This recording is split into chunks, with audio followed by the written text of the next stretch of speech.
Hey people, hope you guys doing great. In today's video we will see, what if Naruto was the hero of monster girls and built harem with them, part 2. Huge shout out to marshalanime for this story. If you end up liking this video, please consider subscribe and like the video. So let's start the story. The winner of the first round has taken the prize money and dropped out. So we will be selecting 2 new participants for the second match. Mina called out to everyone watching. Seems you're not going to get the grand prize, Erika said with a smirk as she looked over her shoulder at Arya. That's fine with me. Zabuza can do what he wants, Arya tells her friend. Okay, seriously? I know you don't mind sharing Naruto and all, but you put him up on a bet, and you don't even care who gets him for a week? Ino asked the Lilim as she turns to look her in the eyes. I trust Naruto is skilled enough to get away from someone in the unlikely event that someone undesirable wins. Other than that, I see nothing wrong with this. We may even get a new addition to our little family out of it. Arya cheerfully explains. You make no sense, Ino said with a sigh as she turned forward. Just consider yourself lucky that you don't have to deal with her on a daily basis, Sakura told the blonde. And here I thought we were getting along so well, Arya playfully comments, to which Sakura ignores her. With Naruto giving up so soon? Naruto asked Zabuza as he and his new companion walked up to him. I only want to fight that woman, Zabuza said as he glanced over at Erika's hired guard. This will be enough to get me back in once she enters the ring, Zabuza said, holding up the first round's prize money. Ha, you're just afraid another girl will fall for ya, Naruto said to the man, getting a harder glare than normal from him before he walked off with a devoted lizard man in tow. Just gotta wait for our turn then, Naruto said with Sasuke hanging on his arm as the next 2 fighters entered the ring. Many fights later. When am I going to get to fight? Naruto complains as he watches a dark elf defeat her opponent. Don't worry, there's only 6 competitors left, counting us and the woman that just won, Saki tells him as Erika's hired sword, a Thunderbird and a very familiar swordswoman are the only ones still in the group of fighters with him and Sasuke. Oh, looks like I'm up next. Sasuke cheers as the orb comes up to her. You'll save yourself a lot of trouble if you just give up when your turn's up. There's no way you'll be able to stop me from getting the grand prize, Sasuke tells Naruto as she leaves his side and heads to the ring. The 2 of you seem pretty close, the swordswoman comments as she walks up to Naruto after the raven-haired Uchiha left. It's a bit complicated, but you're not wrong. So what brings you here anyway, Alk? Naruto asked the woman. Lady Rosamond suggested that I spend some time outside of the palace, Alk answered. So she dragged you along with her so that you could let loose and have some fun for once? Naruto asked with a smirk, getting the woman to turn her head away from him with a blush, ignoring the question. My, aren't you scrawny for a succubus?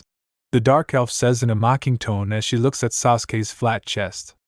Does your mommy know you're playing grown-up games? The dark-skinned woman adds with a crack of her whip. You're annoying, Sasuke says in a very male Sasuke-like manner as she enters a fighting stance. I'm going to enjoy this, the elf says with an annoyed expression. The moment the round starts, the dark elf unleashes a flurry of lashes at Sasuke. Disrespectful brats deserve to be punished, the woman says with a gleeful expression as she keeps up the assault. Rolling out of the way of another strike, Sasuke jumps high into the air and lets loose a volley of shuriken at her opponent. She's crazy if she thinks she'll beat an Uchiha like that, Sasuke thinks with a smirk as she watches the shuriken near her opponent.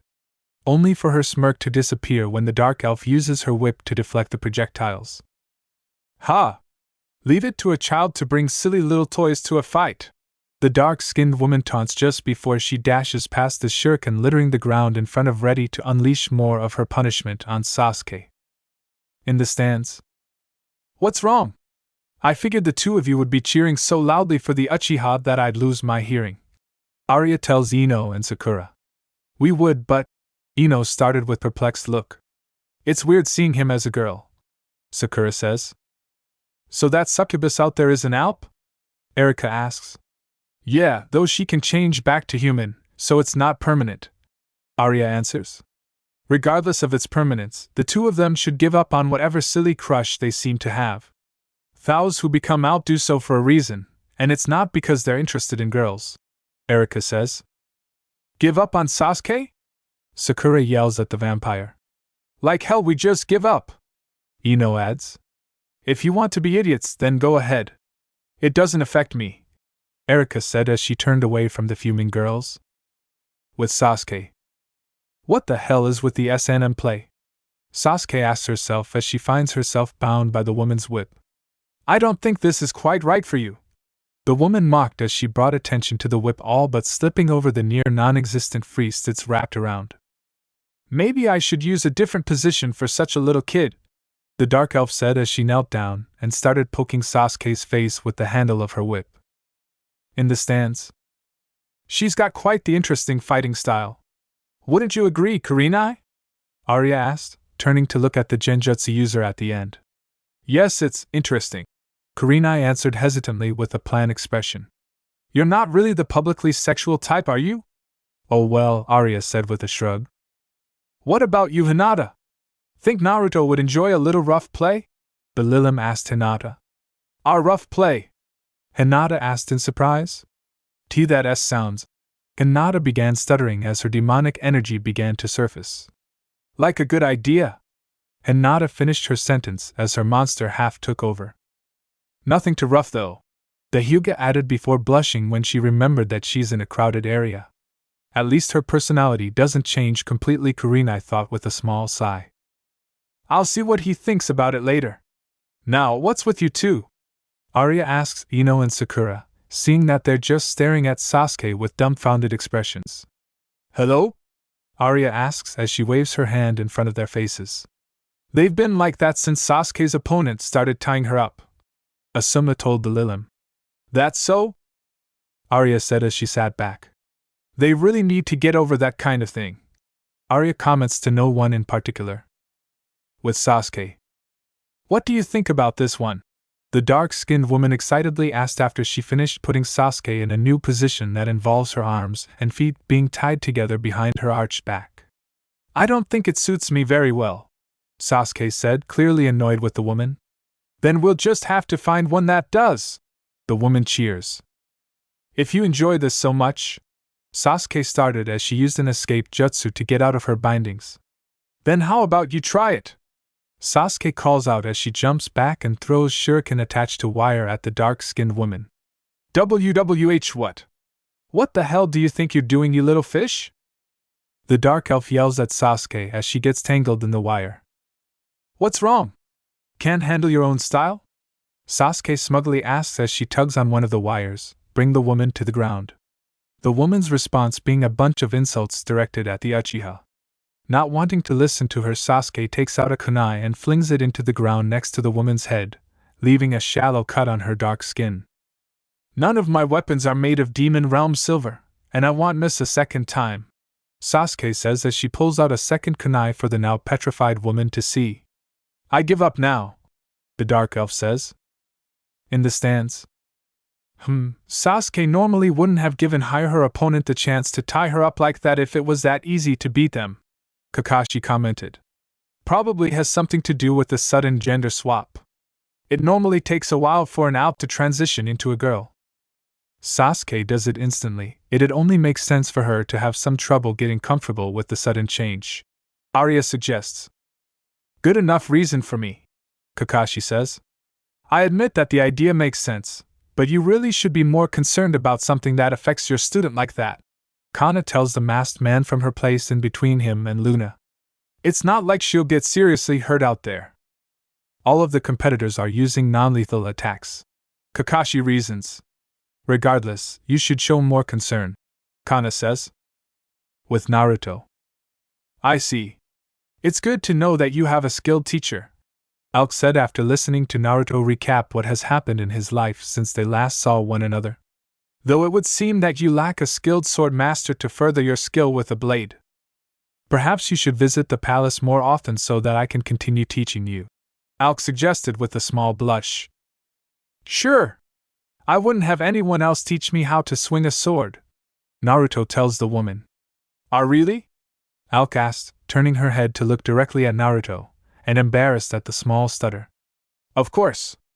I can't think of anyone better at using a sword than you. And the blonde tells her. Right, Alk says as her shoulders drop slightly.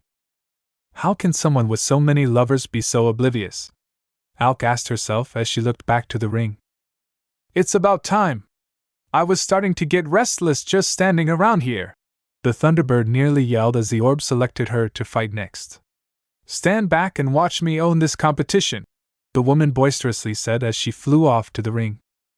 She's certainly confident in herself, Alk slowly said as she watched the electrically charged bird land in front of Sasuke.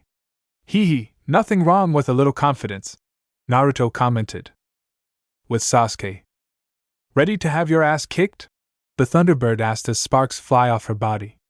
Sorry, that's not going to happen, Sasuke tells her as she stares the girl down with her Sharingan.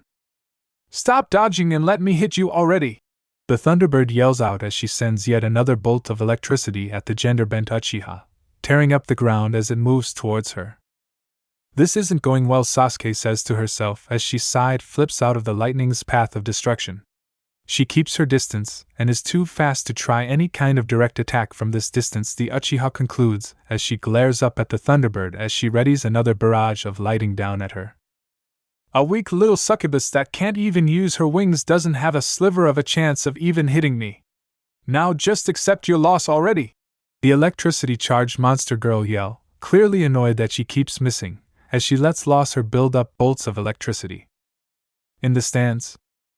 I'm surprised that she's actually fighting normally and isn't trying to do anything perverted to Sasuke, Sakura comments, her growing annoyance with this world opens with sex overriding her concern for Sasuke's safety. You're right, it's surprising that her lighting's strong enough to upturn the ground, Arya comments.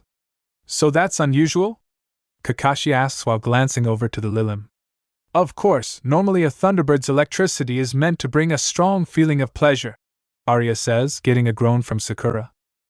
She must have put a lot of effort into increasing her power to make it more destructive, Arya continues, ignoring the irritated Pinkett. You must have pretty bad luck, Luna comments as she looks over to Sakura. What are you talking about? The Pinkett asks while sending a small annoyed glare at the princess. I'm referring to you being put on the same team as Naruto even though you have such a prudish view on sexuality, Luna calmly explains to the girl. Prudish? If you want to call me that for thinking that people should have some common decency in public, then go ahead, Sakura nearly shouts at the dual-haired princess, getting several eye rolls and small laughs from the people around their little group. And here I thought you were making progress, Arya says with mock disappointment. Guess I'll just have to work harder to get you to see our side of things clearly, Arya cheerfully tells the Pinkett, getting a weary look from the girl as she scoots away from the Lilim. With Sasuke. This wouldn't be such a problem if I could get close to her, Sasuke thought to herself, as she hid behind one of the rocks that were kicked up by her opponent's attacks. I swear, if I don't get my Naruto after going through all of this, the gender-swapped Uchiha tells herself as she works on wrapping wire around her hands. Peering around the rock, Sasuke takes note that the Thunderbird still hasn't found her as the woman zips back and forth looking for her. Stop hiding and just let me hit you already. You're really starting to piss me off now, the Thunderbird shouts as the sparks flying off her increase with her temper. This is really going to hurt, Sasuke regretfully thinks to herself as she waits for the woman to fly over her position. It doesn't take long for the Thunderbird to make her way over to the rocks Sasuke hid herself behind. Fly low, the woman lacked the time to react as several loops of wire were thrown up in front of her and pulled tight as she was passing through them. With her wings pulled to her sides, the Thunderbird had no way to counter Sasuke, yanking her down face first into the ground and tumbling for a few more feet, getting even more tangled up in wire. You fish! What the hell do you think you're doing? The Thunderbird yelled in rage as she managed to get up onto one knee. The electricity emanating through her body began to flow through the conductive wire binding her and straight to Sasuke as she did her best to close the distance between them, the young Uchiha wrapping the wire further around her hands with each step to keep it from going slack and giving the woman a chance to escape. This idea sucks, Sasuke commented to herself with a wince as the electricity flowing through the wire grew stronger and stronger with each passing second. Stay back! Shouted the electricity-producing woman as she tried desperately to stumble her way back from the girl running at her. Not a chance! Sasuke yells as she reaches her opponent and lands a strong punch to her gut. Sasuke was about to go for another blow when she notices that she wasn't being electrocuted anymore. The sound of the Thunderbird dropping to the ground and curling up with a pained expression brought a feeling of both annoyance and relief to the gender-bent Uchiha. She can't take a hit? Sasuke thought to herself as she stared down at the woman in disbelief. In the stands. Looks like she forgot to put any time towards defense, Shikamaru commented as he leaned forward in his seat. With a seat up like that, I'd say that she'd be best fighting on a team. That way she'd have someone to cover for her lacking defense, Asuma says as he puts out his cigarette, reaching into his pocket for a new one to replace it shortly after. Well, at least it's a good example for the genin about what can happen if you focus too much on one kind of fighting technique, Kakashi says while glancing over the genin. Specializing in something is good and all, but if you don't have anything to back up that skill, then your opponent can easily take you out if they're familiar with what you specialized in, the white-haired man tells them. Arya hummed when she saw Sasuke's next opponent step into the ring. Something wrong? Karina asks the limo when she notices her thoughtful look. Not really, just trying to figure out how long Sasuke has to fight. I'm guessing she's got 10 seconds, Arya tells the woman as she keeps her eyes looked onto the arena. What? Ino and Sakura nearly yell as they turn around to look at the Lilim. How could you say that? There's no way Sasuke would go down in 10 seconds. Ino tells the Lilim as she sends her a small glare. I agree, Kana adds to the small argument while waiting for the fight to start. See? Even Kana agrees with you, Sakura was smugly saying when the Kunoichi continued. She won't even last that long with the condition she'd in, Kana says, getting the two girls to direct their glares at her. With Sasuke. So you're up next then?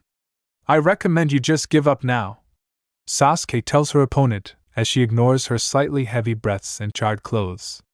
I would recommend the same for you.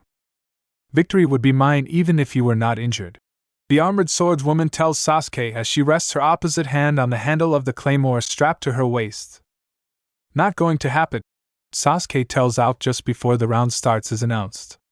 Now I just need to, Sasuke was thinking before her eyes widened at Aok's disappearance. As I said, my victory was determined before the match started, Aok tells Sasuke as she stands behind the girl and sheathes her sword while her knee-length cape flows from the quick movement of its wearer. Fast. How can someone be that fast?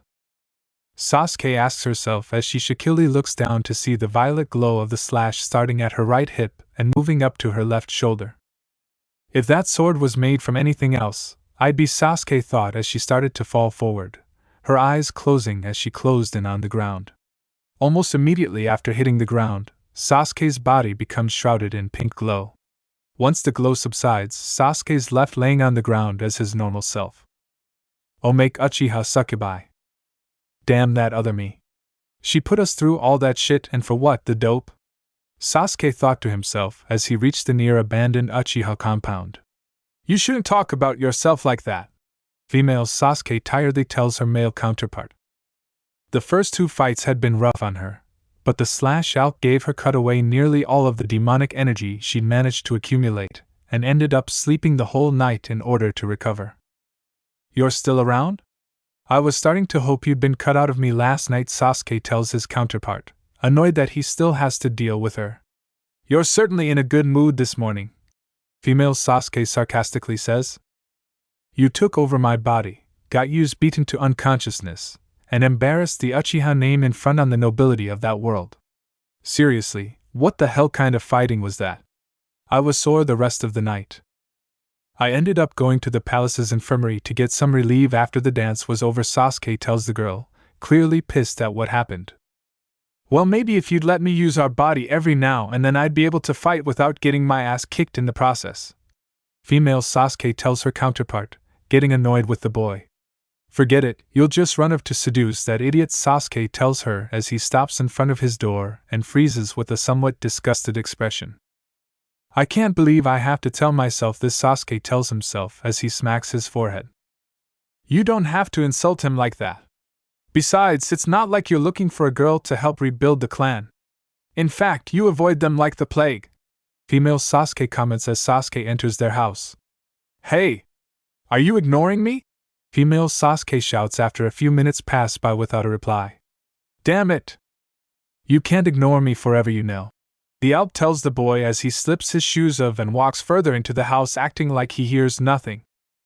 I'm home, Sasuke announces as he turns into the living room, only to stop as soon as he sees the person in said room. Before the young uchiha is the familiar face of his beloved mother, but that sight isn't what has him frozen in place. Sitting atop the woman's raven lock are two dark violet horns with traces of red visible in the right light that start near the back of her head and move forward until they make a curve upwards when they reach just past her pointed ears. Protruding from her lower back and out of her normal dress are a pair of wings the same color as her horns with dark red spikes located at the junction where the fingers of her wings meet. Just beneath the violet wings swishes a long devilish violet tail that ends with a red heart. Moving back up to the woman's face, the young Uchiha only has enough time for one thought as the spinning tomo of his mother's Sharingan forces him into unconsciousness. Fuck. Few minutes earlier. Sasuke should be home soon. I should change back to normal before he does, Mikoto mentally tells herself as she works on cleaning the house, using her tail as an extra hand to carry around and use her duster. Taking a moment to look at her demonic body, the oldest living Uchiha lets out a sigh as she closes her eye. I'm grateful for what Rei's help, really I am, but, Mikoto says before opening her eyes and looking at herself again. I wish she could have done it without giving me this body in the process, Mikoto says before letting out another sigh. I think I should go and ask Arya for another supply of spirit energy, Mikoto tells herself as she rubs her legs against one another. If I didn't have her to help me control these urges, Mikoto thinks before shuddering. I'd never be able to look Sasuke in the eye again if I had to resort to whoring myself out in order to sate my cravings, Mikoto mentally complains. It would be bad enough if I have to tell him about this, Mikoto thinks to herself, when the sound of Sasuke announcing he's home brings her back to reality. Shit, Mikoto repeats in her head as she stares at Sasuke with a horrified expression as the boy looks at her, not even registering when her hold on the duster loosens and it drops to the floor. Without thinking, Mikoto activates her Sharingan and casts a weak genjutsu, but strong enough to knock him out, on Sasuke. Sasuke! Mikoto calls out as she runs over to her son. Good, he's not hurt, Mikoto says with relief after inspecting the boy, only to then start to panic again when she remembers the situation she's in. Okay, Mikoto, calm down, Mikoto says as she lets go of Sasuke, resting him fully on her lap as she brings her arms to her chest and then extends them away from herself while letting out a deep breath to calm herself. He's already met Arya and has even been to her world. So that means explaining how this happened shouldn't be too hard, Mikoto says with a smile. But that means he'll also know about how that world's monsters normally feed. What if he asks about my sex life? But I haven't had sex since Fukaku, Mikoto says as her smile vanishes and she starts panicking again. I don't want to anything about your sex life, a quiet and feminine voice tells the woman, drawing her attention back to her daughter. What? Mikoto thinks to herself as she sits there on the floor and stares down as her son turns succubus. I can't really talk for the other Sasuke, but I don't mind you being a succubus. I actually kinda like it, Sasuke tiredly says as her wings lay limp and her tail lazily moves along the floor. Hope you don't mind, but I kinda lost a lot of demonic energy last night, so I can't really stay awake right now, Sasuke tells her mom with a yawn before closing her eyes and drifting off to sleep. What's going on here? Mikoto asks after 10 minutes of quietly watching her daughter sleep on her lap. What was that? I didn't even see her move! Kiba yells out as most of the other genin just stare dumbly at the arena as Sasuke is carried out on a stretcher. That, Kiba, would be the result of endless training in swordsmanship from a prodigy like Alk, Arya tells the boys with a smirk. So you know who she is? Asuma asks Arya only to have Erika answer for the Lilim. Of course Arya would know who General Alk is. Not only is she more skilled with a blade than any living creature in this world, but she's also the personal bodyguard for the Demon Lord's family, Erika tells the chain smoker while glancing at him out of the corner of her eye. You said General Alk? Why would a general be guarding a single family? Even if it's the one with as much power as Arya's? Kurenai asks. She retired after being offered her current position, Luna tells the woman as she keeps her eyes on the arena. She would have quit being a general whether Mom offered her a job or not, Arya says with an amused expression. Why's that? Shikamaru asks, his curiosity getting the better of him. Alk only joined in the first place to get battle experience and improve her swordsmanship. Arya begins to tell Alk's tale to the group while she sits upright in her seat. It worked just as she planned, and she became the youngest in known history to earn the title of general, being only 14 at the time. Arya explains, getting a few widened eyes from the shinobi. That certainly does sound like a prodigy. So what happened? Kakashi asks the girl sitting above and to the right of him. I'm getting there, Arya happily says while rubbing the man's hair and getting an annoyed grunt from Kakashi. Alk quickly became a household name, being feared by those in the order and beloved by those she vowed to protect, Arya says with a happy smile once she finished messing up Kakashi's hair. But, Arya says as her smile turns to a slight frown, even though she was loved and respected by those who served under her, she was cold and closed off to everyone around her. Her obsession with protecting everyone she could and passion for her swords were the only things on her mind, and she felt that friends and loved ones would only interfere. She became someone surrounded by love and admiration, but couldn't feel any of it. Arya recounts Alk's sad tale. She's eventually become powerful enough to take out entire armies single-handed and often did so to spare her soldiers from any possible harm. But Arya says as her eyes show pity for the woman she's talking about. Alk hated every moment she had to fight. She felt no joy in defeating warrior after warrior. Eventually it became too much for her to bear on her own, and she bragged into my mother's throne room demanding that she be stripped of her rank and allowed to leave the military force. She even drew her sword and threatened to fight Mom knowing that she'd never be able to win. Arya tells them. Wait. Why would your mother offer someone that just threatened her a position as her bodyguard? Sakura all but yells after finally shaking her disbelief of Sasuke losing so easily out of her head. Simple, Arya starts as she leans forward. To prevent her from doing something idiotic, Arya tells them. Seeing their confusion, Kakashi elaborates. Giving out that position would give her a way to avoid the constant fighting while still being loyal to the royal family. Correct, Arya says as she goes to pat Kakashi's hair again, but stops when the man gives her an annoyed glare. It was soon after that little incident that Naruto first showed up at the palace. Within a month of coming to visit me at the palace, every chance he got the blonde ball of energy managed, much to everyone's surprise, to form a friendship with Alk. After that she started teaching him how to swing a sword, and to this day she hasn't become closer to anyone else, even with me, mother, and some of my sisters becoming friends with her as well, Arya says with a warm smile at the memories.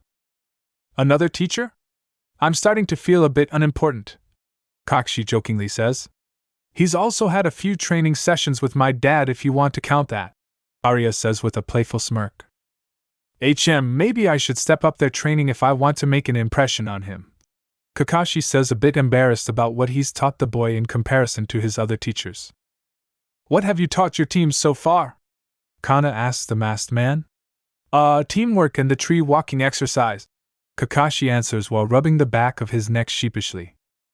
After a small pause, Kana turns to Luna and asks, would it be alright for me to take some time off more frequently as to make sure Naruto's training isn't being affected poorly? I see no problem with that. I'm sure Naruto will appreciate having you as a teacher again, Luna informs her bodyguard/friend.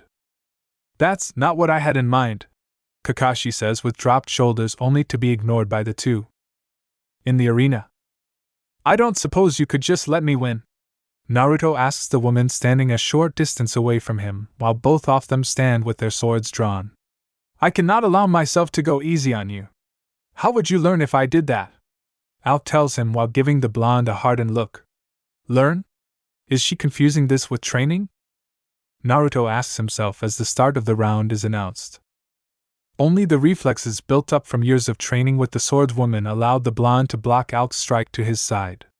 Good, it seems you haven't forgotten any of our lessons, Alk says as she slowly pushes back Naruto while the blonde keeps her sword at bay with his own. Pulling her sword back to her side, Alk quickly spins around and slams her foot into the blade Naruto wields, sending him flying to the other side of the arena. Let's see if you've improved since last time, Alk tells the blonde as she raises her left hand. With her hand raised to the sky, the gemstone impeded into her gauntlet shines with a brilliant crimson light that fills the area, and the space above the arena begins to fill with red lights. Soon after their formation, the red lights shoot down at the ground and kick up a massive dust cloud that shields the arena from the spectators. What kind of attack was that?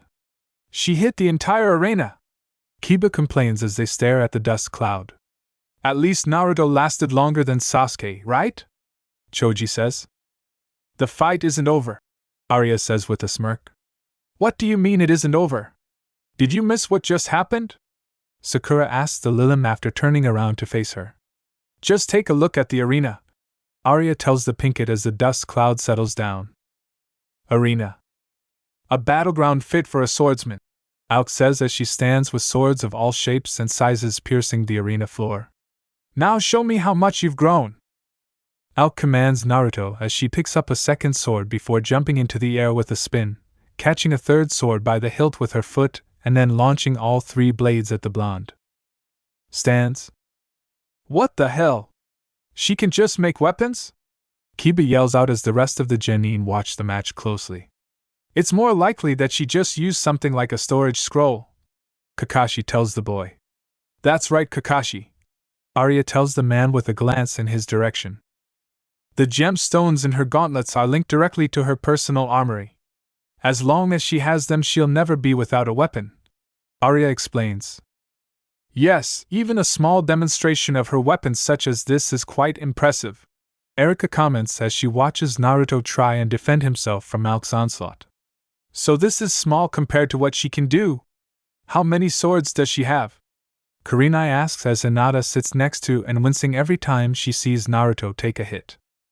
You'd have to ask her if you want specifics, but it's said that she can fill an entire war zone with enough swords to ensure that she'll never be out of arm's reach of one, Erika tells the woman. Arena. Hey Kurama, mind giving me a little help here? Naruto asks the giant 9-tailed fox sealed inside of him as Alk repeatedly cuts away his strength and points out every little flaw in his swordsmanship. Why should I help you? Kurama asks as he rests in the seal. Because I'm going to get my ass kicked if you don't, Naruto yells at the fox while narrowly avoiding a rapier strike to the forehead. Not my problem. Talk to me when someone's trying to kill you, Kurama tells the blonde before cutting off their conversation. Fine. I'll do this myself, Naruto tells himself as he grabs one of the swords next to him and starts trading blows with Alk as best he can. However, Alk's constant switching of weapons along with her mastery of these blades quickly leads to the blonde getting his ass handed to him. You still require a lot of improvement in your form, Alk tells the blonde after slashing through his chest and sending him flying. Don't, Naruto starts as he shakily gets back onto his feet. Count me out just yet, Naruto says as he puts his hands together, and in a blast of smoke has the arena filled with clones. A cloning technique? Alk asks herself, genuinely surprised to see this as she looks around herself. You intend to win with numbers? Alk asks with a raised eyebrow. Surely you haven't forgotten my reputation? Alk asks as she drops her swords and the gem in her right gauntlet glows crimson. With a flash of crimson, Alk stands in the middle of Naruto's small army of clones with a long pure white scythe with the blade of a wide great sword instead of the typical curved blade associated with the weapon. As if a command had been given, the clones all pick up the closest weapons to them and charge at the woman standing in the middle of them. There's no way I'm losing this time, Naruto roars as they reach Alk. It's still too soon for that, Alk calmly says as her own swords come within inches of slashing and piercing her. A burst of speed later, and all of the clones within reach of Alk's scythe vanish in a puff of smoke. Numbers won't help you, Alk says as the white handle of her scythe breaks into segments, and she begins to spin the now long-ranged weapon around her to act as a barrier. Then with a single yank on the chain in her hand has the blade of her scythe rocketing out around her, destroying every clone it comes in contact with as it moves around her. Are you ready to give me the match yet? Alk asks as the scythe comes back to her and reforms its handle. Never going to happen, Naruto says through heavy breaths as he stands back up and ignores the glowing slashes covering his body. She's going to hate me for using this. But I kinda don't have anything else to try, Naruto says to himself with a wince, as he forms a dozen more clones. As I've already proven, Alk starts as she squats down and holds her scythe out behind her. Numbers won't be effective against me. Just as Alk propels herself forward to take out the new patch of clones, Naruto calls out the name of his attack. Reverse Harem Jutsu. Stopping dead in her tracks, Alk can't help but blink a few times in utter shock as she stands there looking as a completely naked Naruto with his modesty only keeps by the trail of smoke covering his genitals. Now, there's no need for something like this, Naruto says as he gently pushes the blade centimeters from his face away. WWH Wawa? Alk stutters out as her face turns crimson red to match the gems in her gauntlets, and several of the Naruto clones come up from her sides and start to curse her. Unable to take the situation, Alk ends up fainting. As soon as the girl hits the ground, Naruto disperses his clones and watches as the spirit energy she had stored inside of her leak out after her head rolls off with a look of utter bliss. In the stands, Hinata! Hinata, wake up!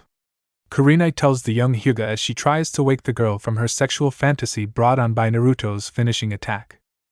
Looks like Alk and Hinata weren't the only ones to enjoy the match. Arya comments with a smile as she looks around at the woman in the stands cheering for more alongside those who passed out like Alk and Hinata. What about Dash? Arya was asking Ino and Sakura when the Pinkett interrupts the Lilim. Not a word, Sakura slowly says as her and Ino sit there with blood leaking out of their noses and trying to ignore it, much to the Lilim's amusement. Was that enhanced by the jutsu, or does Naruto really look like that? Luna asks Arya. What are you asking? Erika nearly yells at Luna as she turns toward her with a beet red face and blood pouring out of her nose. I can repeat the question if you didn't, Luna was saying with a small smirk when Erika yells. I know what you asked? Well, I'm sure you two will be happy to know that that was indeed what Naruto looks like, Arya cheerfully tells the two girls. Okay, seriously, can you stop talking? The less I know about Naruto's sex life the better, Kiba tells the girls with a grossed out face and receives giggling from Luna and outright laughter from Arya. This response resulting in the boy groaning in annoyance, knowing that they'll keep talking about it regardless. I'm so glad I made that jutsu, Naruto thought to himself as steadied his legs so not to fall. The blonde was nearly blown over, however, as two people rushed past him with a stretcher between them. The first was a tall man with short, dirt blonde hair, blue-gray eyes, and like his companion he wore an all-white outfit. The second was a petite build, with mid-back length brown hair done in a braid, and large expressive brown eyes as she followed right behind. Like they did with any other fighter that couldn't leave the arena by themselves, the two rushed over to Alk. Grabbing her head was easy enough, but Naruto couldn't help but wonder how prepared these two were when Alk's body started clinging to and groping the male medic when they tried to place her on the stretcher. At least there's only one more fight, Naruto happily thought to himself as he got his legs under control and stood up straight. As the female medic demonstrated quite a bit of strength by simply grabbing hold of both her partner and Alk and dragging them out of the arena like it was nothing, a winged shadow slowly moved over the blonde. I was actually looking forward to seeing how the great hero would fare against me, the Dragonic woman commented as she glided over the arena and softly landed as if she were weightless, turning to face him just before her feet touched the ground. It is a shame that our match came after your fight with that retired general, the woman said as her golden yellow eyes stared through him with a powerful glow behind them. Giving the woman a confident smirk, Naruto shoved a thumb into his chest while declaring, Don't worry about me. I still have more than enough to wing this.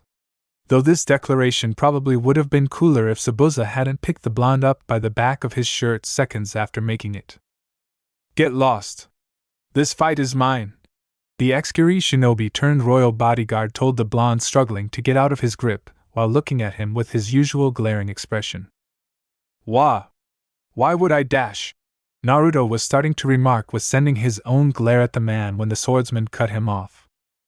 I don't want her having any excuses for when I beat her, Zabuza said, redirecting and intensifying his glare at the draconic girl that was clearly amused with the whole situation as she looked on with a smirk.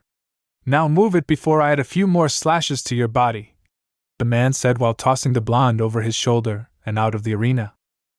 After landing on his face, Naruto quickly sat up and turned back to the man. Damn it! You owe me for this! Naruto yelled at the man, who didn't give any inclination that he heard the blonde. Why did Arya save this bastard again? Naruto wondered as he tried to glare a hole through the back of his head. Attention everyone! It would appear that Naruto will be bowing out of the competition and the contestant who won the first round will be taking his place, Mina announced to everyone in the stands. Next to the palace workers sat the royal family in their private booth. I guess I won't be getting Naruto all to myself for the next week then, Sari commented with a sigh as her head dropped slightly, and she leaned further back into her chair. Don't worry, dear, her mother told her while placing a comforting hand on her shoulder.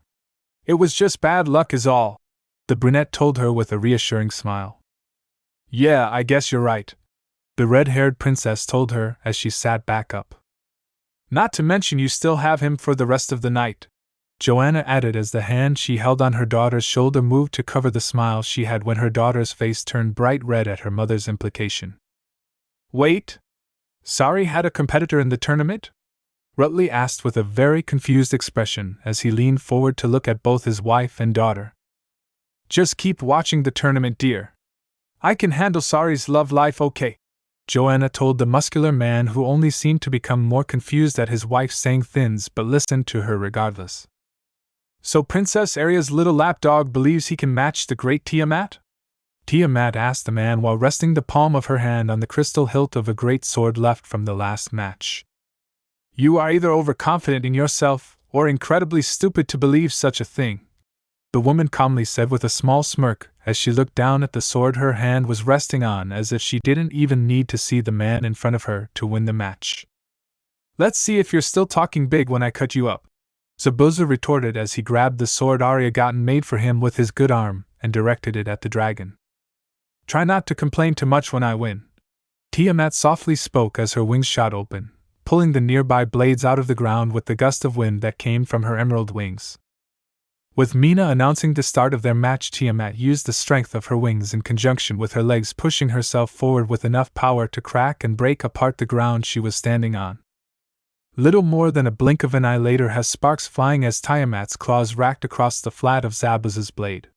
With her body still of the ground and flames beginning to pour out of the corners of her mouth, Tiamat looked straight into Zabuza's eyes and told him, "Because you don't stand a snowball's chance in hell of beating me." Using the brief moment between her sentence finishing and the flames rushing forth from her mouth, Zabuza began moving into a roll to avoid it while shifting his blade to take most of the fire's force. Avoiding most of the fire, the swordsman rolls to the left only to land back of his feet as he begins to swing his blade at his opponent, as he turns to fully face her once again. "It's pointless," Tiamat declared as she used her right arm to halt the man's sword. "My scales are as hard as any armor," the draconic woman briefly explained as the man glared at the pitiful scratch on the arm he should have been able to cut clean through with that swing. "Now do you see how outclassed you are?" Tiamat asked the man as she slammed her left fist into the man's right cheek, sending him flying towards the pool of water in the center on the arena. After being sent tumbling through many of Alk's blades, the Akatsuki shinobi stopped just past the water's edge. Quickly resurfacing and pulling himself up onto the water's surface with his good arm, Zabuza let out an infuriated grunt, becoming increasingly infuriated with the woman. As he knelt on the water with trails of the liquid constantly forming as it ran off his form, the man brought his right hand up to his left and began weaving hand signs. "Don't think you can eat me that easily," the man called out to the draconic woman as he landed on the last sign, and Tiamat's eyes widened slightly as the water behind the man began to rise. "Water-style water dragon jutsu," the man called out as the massive form of the water dragon fully formed and began its charge toward Tiamat. "You believe this mockery will stop me?" Tiamat roared as flames began to spew from her lips and rushing forth to clash with the mass of water headed for her. The collision of the two opposing forces cancelled one another and resulted in an explosion of steam that covered the field with enough force to blow Tiamat's dark night sky blue hair to back as she held up her arms to guard her face. "Your dragon isn't doing so well," Arya stated as she looked down at the concealed field, a confident smirk adorning her soft lips. "Humph," Erika turned to look at the Lilim from the corner of her eye. "Your fighter gets one decent attack in and you start talking like the match is over," the vampire says with a smug smirk. Well, Arya starts as she flips her hand up towards the field. It helps when your hired muscle just helps set the arena in Zabuz's favor, Arya commented as she smiled down at her old friend. With her smirk dropping into a confused frown, Erika was about to ask what the girl meant when the sound and flash of repeated blasts of fire drew her attention back to the arena. From the cloud of mist covering the field could be seen rapid flashes of orange light with a few steams of fire shooting out of the cloud every few seconds. Zabuza specializes in the silent killing technique, Kakashi began to explain as he glanced over at the confused vampire. Even in zero viability, he can find his opponent with ease and then finish them off with a single strike. His victims rarely ever know what happens as Zabuza takes them out in the blink of an eye, Kakashi told Erika. With a quick sneer and huff, Erika turned back to face the field. As if such a cowardly technique would work on Tiamat, Erika commented with a small pout as she refused to even consider losing thins to Arya. Stop hiding and face me like a real warrior! Tiamat yelled out into the mist as flames left over from her last burst of fire still lingered on her lips. The sound of something cutting through the air caught her attention, and she raised her left arm to block the oncoming blade. As Zabuza's large executioner's blade bounced off of her scales and landed on the ground, the form of the swordsman himself appeared behind her. With a single chakra-infused swing of his new blade, the man cut right through the dragon, leaving a glowing mark from her right shoulder down to just under her left wrist. So much for that hide of yours, Zabuza commented, only to be sliced by Tiamat's claws after she spun around in anger to retaliate, only for her to roar out in rage, sending a massive blast of fire straight up after having the man turn into a pile of water. As Tiamat was busy coating anything around her in flames, Zabuza stood atop the water's surface going through hand signs. Finishing the signs, the man stood there as a circling vortex of water formed in front of him. Water-style Great Waterfall Jutsu, Zabuza called out as the massive churning vortex of water started to surge towards Tiamat. Breathing heavily as she stood in the center of her ring of fire, Tiamat had very little time to react, as she just barely managed to bring her arms up in some form of defense, as the wall of water slammed into her from the side. It wasn't long before the woman was sent out of the arena at the front of the vortex and slammed into the wall just under the stands. Dropping down onto her hands and knees, the dragoness started coughing out water that managed to get into her lungs. I want, Tiamat thought to herself as she knelt there completely soaked to the bone, with her dark hair forming a curtain around her dropped head. The lager puddles of water scattered around her began to rapidly evaporate as she gritted her teeth along with the water on her body. I won't lose to this bastard! Tiamat roared as she yanked her head up with a look of utter rage as her form was quickly shrouded in steam and fire. With massive wings spread wide blocking the spectators' view of the field, Tiamat stood on her hind legs and roared up into the night sky. Her terrifying form covered in dazzling green scales that glowed with the light of the fire left over from her rapid transformation. Atop her horned head and running along her spine, she had scales of the same midnight blue as her hair had been before it seamlessly faded in with the rest of her body. Lowering her head, the dragon let loose a torrent of fire on the mist-filled arena, removing the mist with a layer of steam radiating from the newly boiling ground. She doesn't take a loss very well, does she? Arya asked with a strained smile as she, along with the others with varying degrees of shock and speechlessness, stare at the enraged dragoness. That's not really my fault, now is it?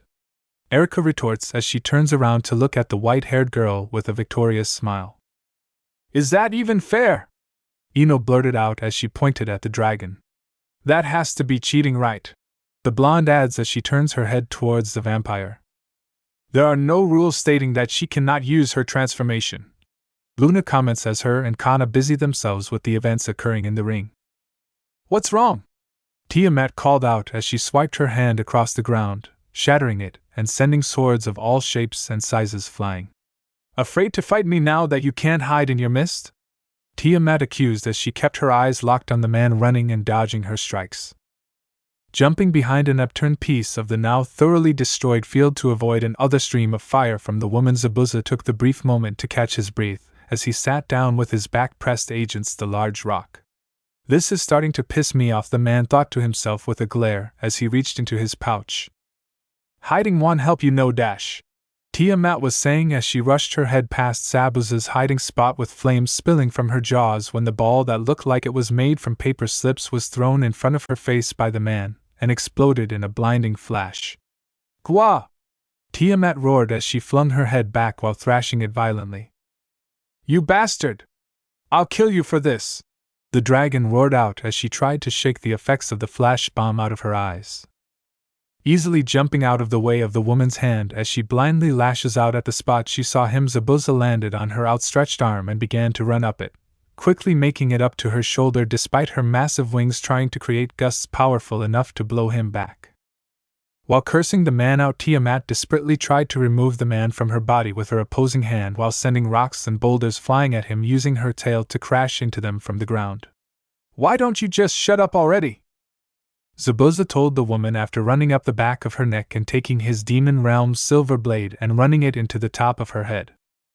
Just as he was about to start a barrage of attacks on her in her weakened state, Zabuza found himself griping into the hilt of his sword for stability, as Tiamat's head began to move rapidly. Briefly looking around, Zabuza found himself unable to react quickly enough when he realized what she was doing. With a loud crash, Tiamat slammed her head into the ground as hard as she could, tearing up the field even more and throwing up a cloud of dust and debris. Glowing with demonic energy, and reverting back down to her human-like form, Tiamat stood shakily at the edge of the small crater she made with her head, a smug smirk playing across her lips as a trickle of blood coming from the top of her head where she slammed it into the ground ran down the center of her face. Slowly starting to chuckle to herself as she looks down at Zabuza's unconscious form, Tiamat quickly begins to laugh while pointing at the man. Ha! Take that, you stupid bastard! Take that, Arya! Erika yells as she stands up with one foot propped up on her seat, while she points at the Lilim as Mina announces Tiamat the winner. Meanwhile, the white-haired princess sat there with a strained smile, while her left eyebrow started twitching, trying really hard not to blast her old friend out of the castle as she sits there and listens to her bragging. Now on to the final round! Mina called out, stopping Erika and Tiamat in the middle of their celebration. Final round! Tiamat/Erika shouted, both looking over to the purple-haired maid in confusion. Now let the match between Tiamat and Princess Rosamund begin, Mina announced.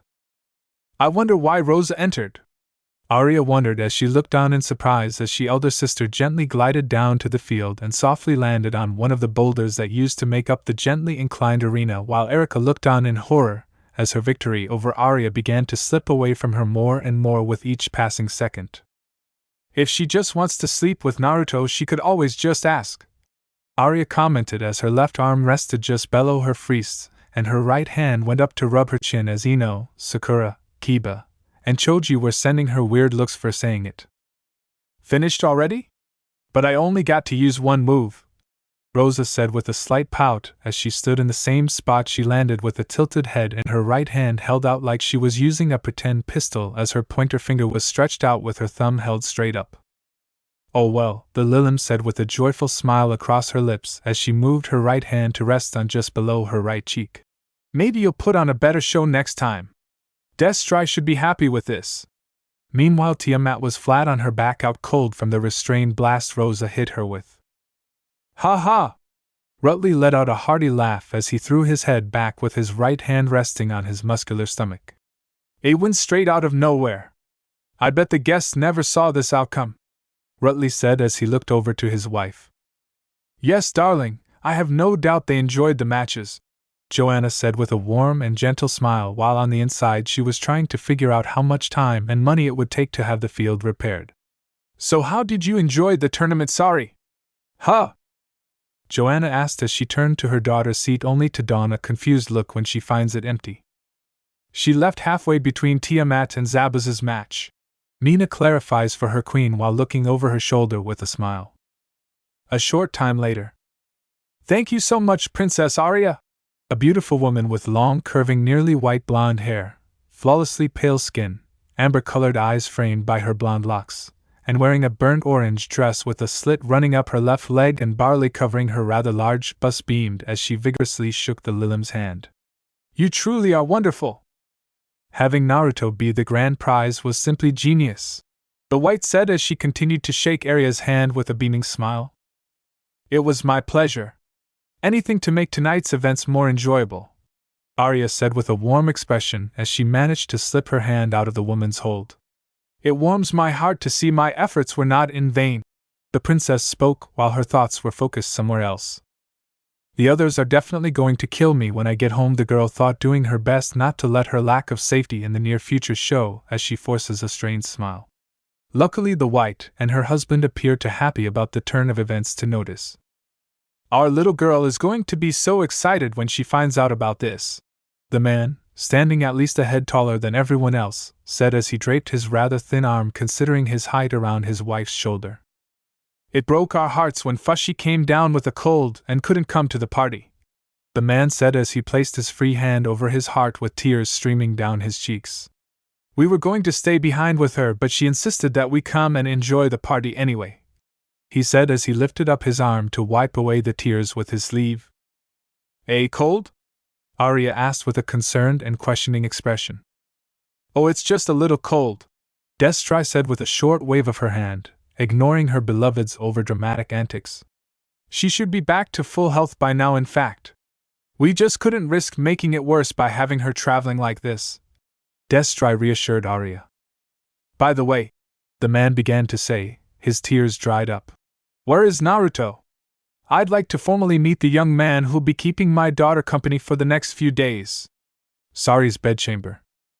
I can imagine you've been in this situation before, Sari comments with a cocky smirk after pushing he blonde onto her bed and straddling his lap.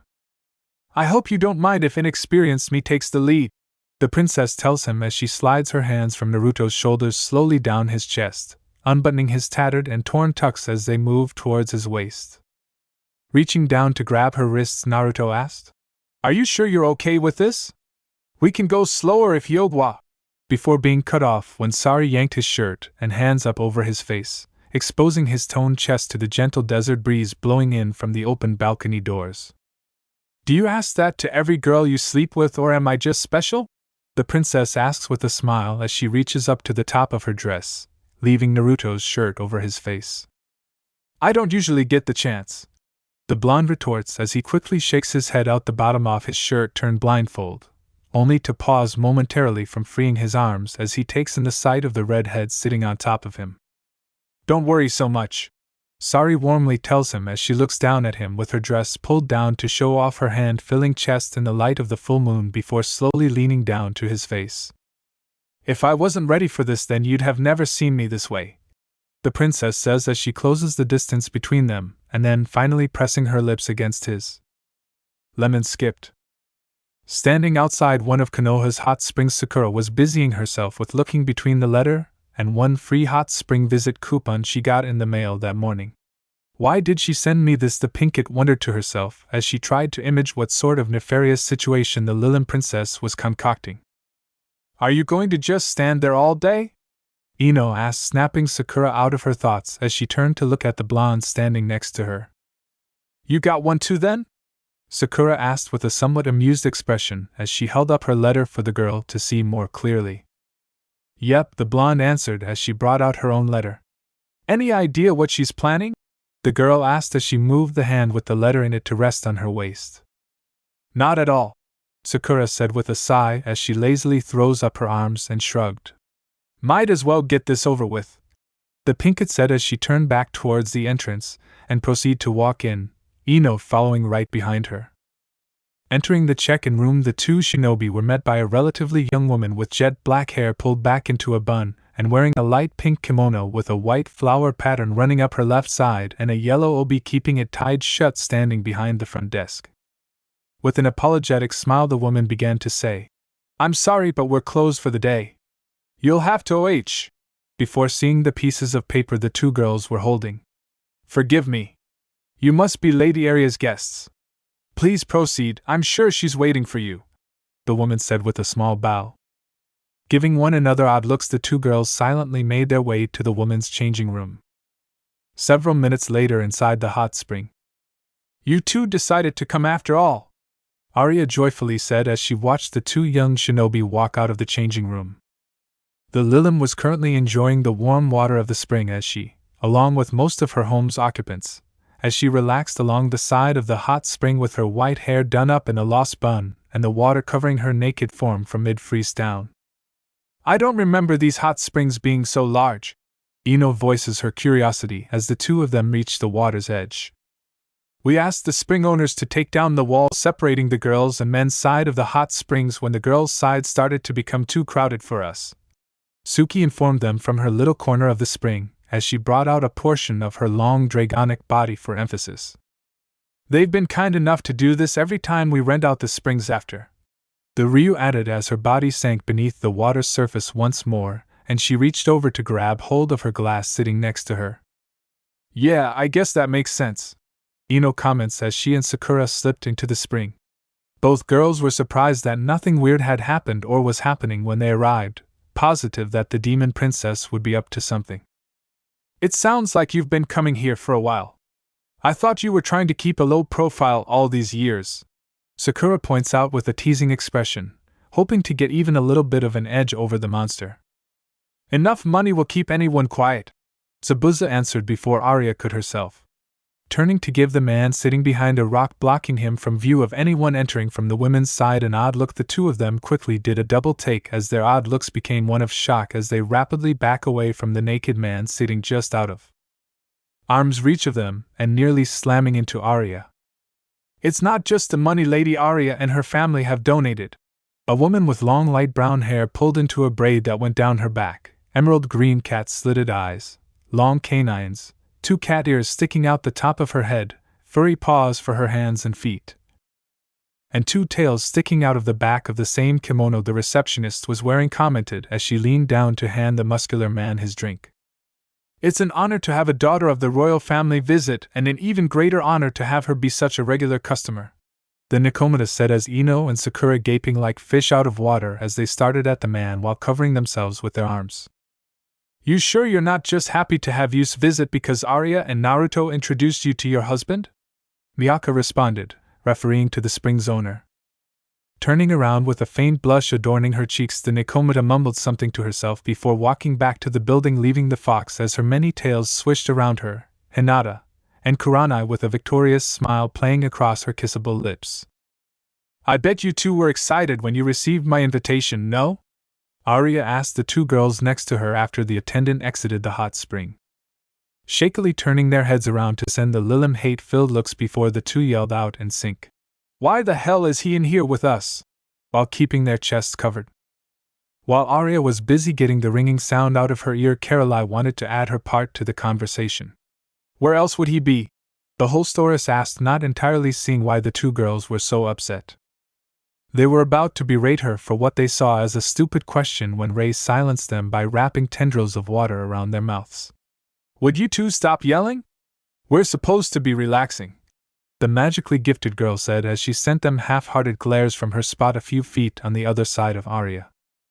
Besides, he's not even the only male here, the Lich said, directing their attention to where everyone was. Straight and to the right was Miyaka, Hinata, and Kuranai. Miyaka greatly enjoying the company the 2 provided her as Hinata tried her hardest not to faint from being in a mic-bathing hot spring, and Kuranai, for the most part, was there to keep Arya from turning her student into a sexual deviant. Close to them sat the holy warrior that stayed with the group. Freya was perfectly content sitting away from the corrupted members of the household, and just kept to herself. All the way to the right of them was Suki, whose large body took up the majority of the legroom around her despite her trying to take up as little space as possible. Between Suki and Rei sat the 2 remaining members of the Uchiha clan, much to their surprise, enjoying a bit of mother-slash-daughter time. To the left of them sat Zabuza without a scrap of clothing on him, showing his face and razor-sharp teeth as a result. Next to the imposing man sat the newest addition to the Uzumaki household. The lizardman had mostly kept to herself when she wasn't trying to prove her worth to the man she had asked to marry a few days ago. Rounding up their little group, Haku sat with her back propped up against one of the rocks sticking out of the water for a natural look while facing the 2 swordsmen.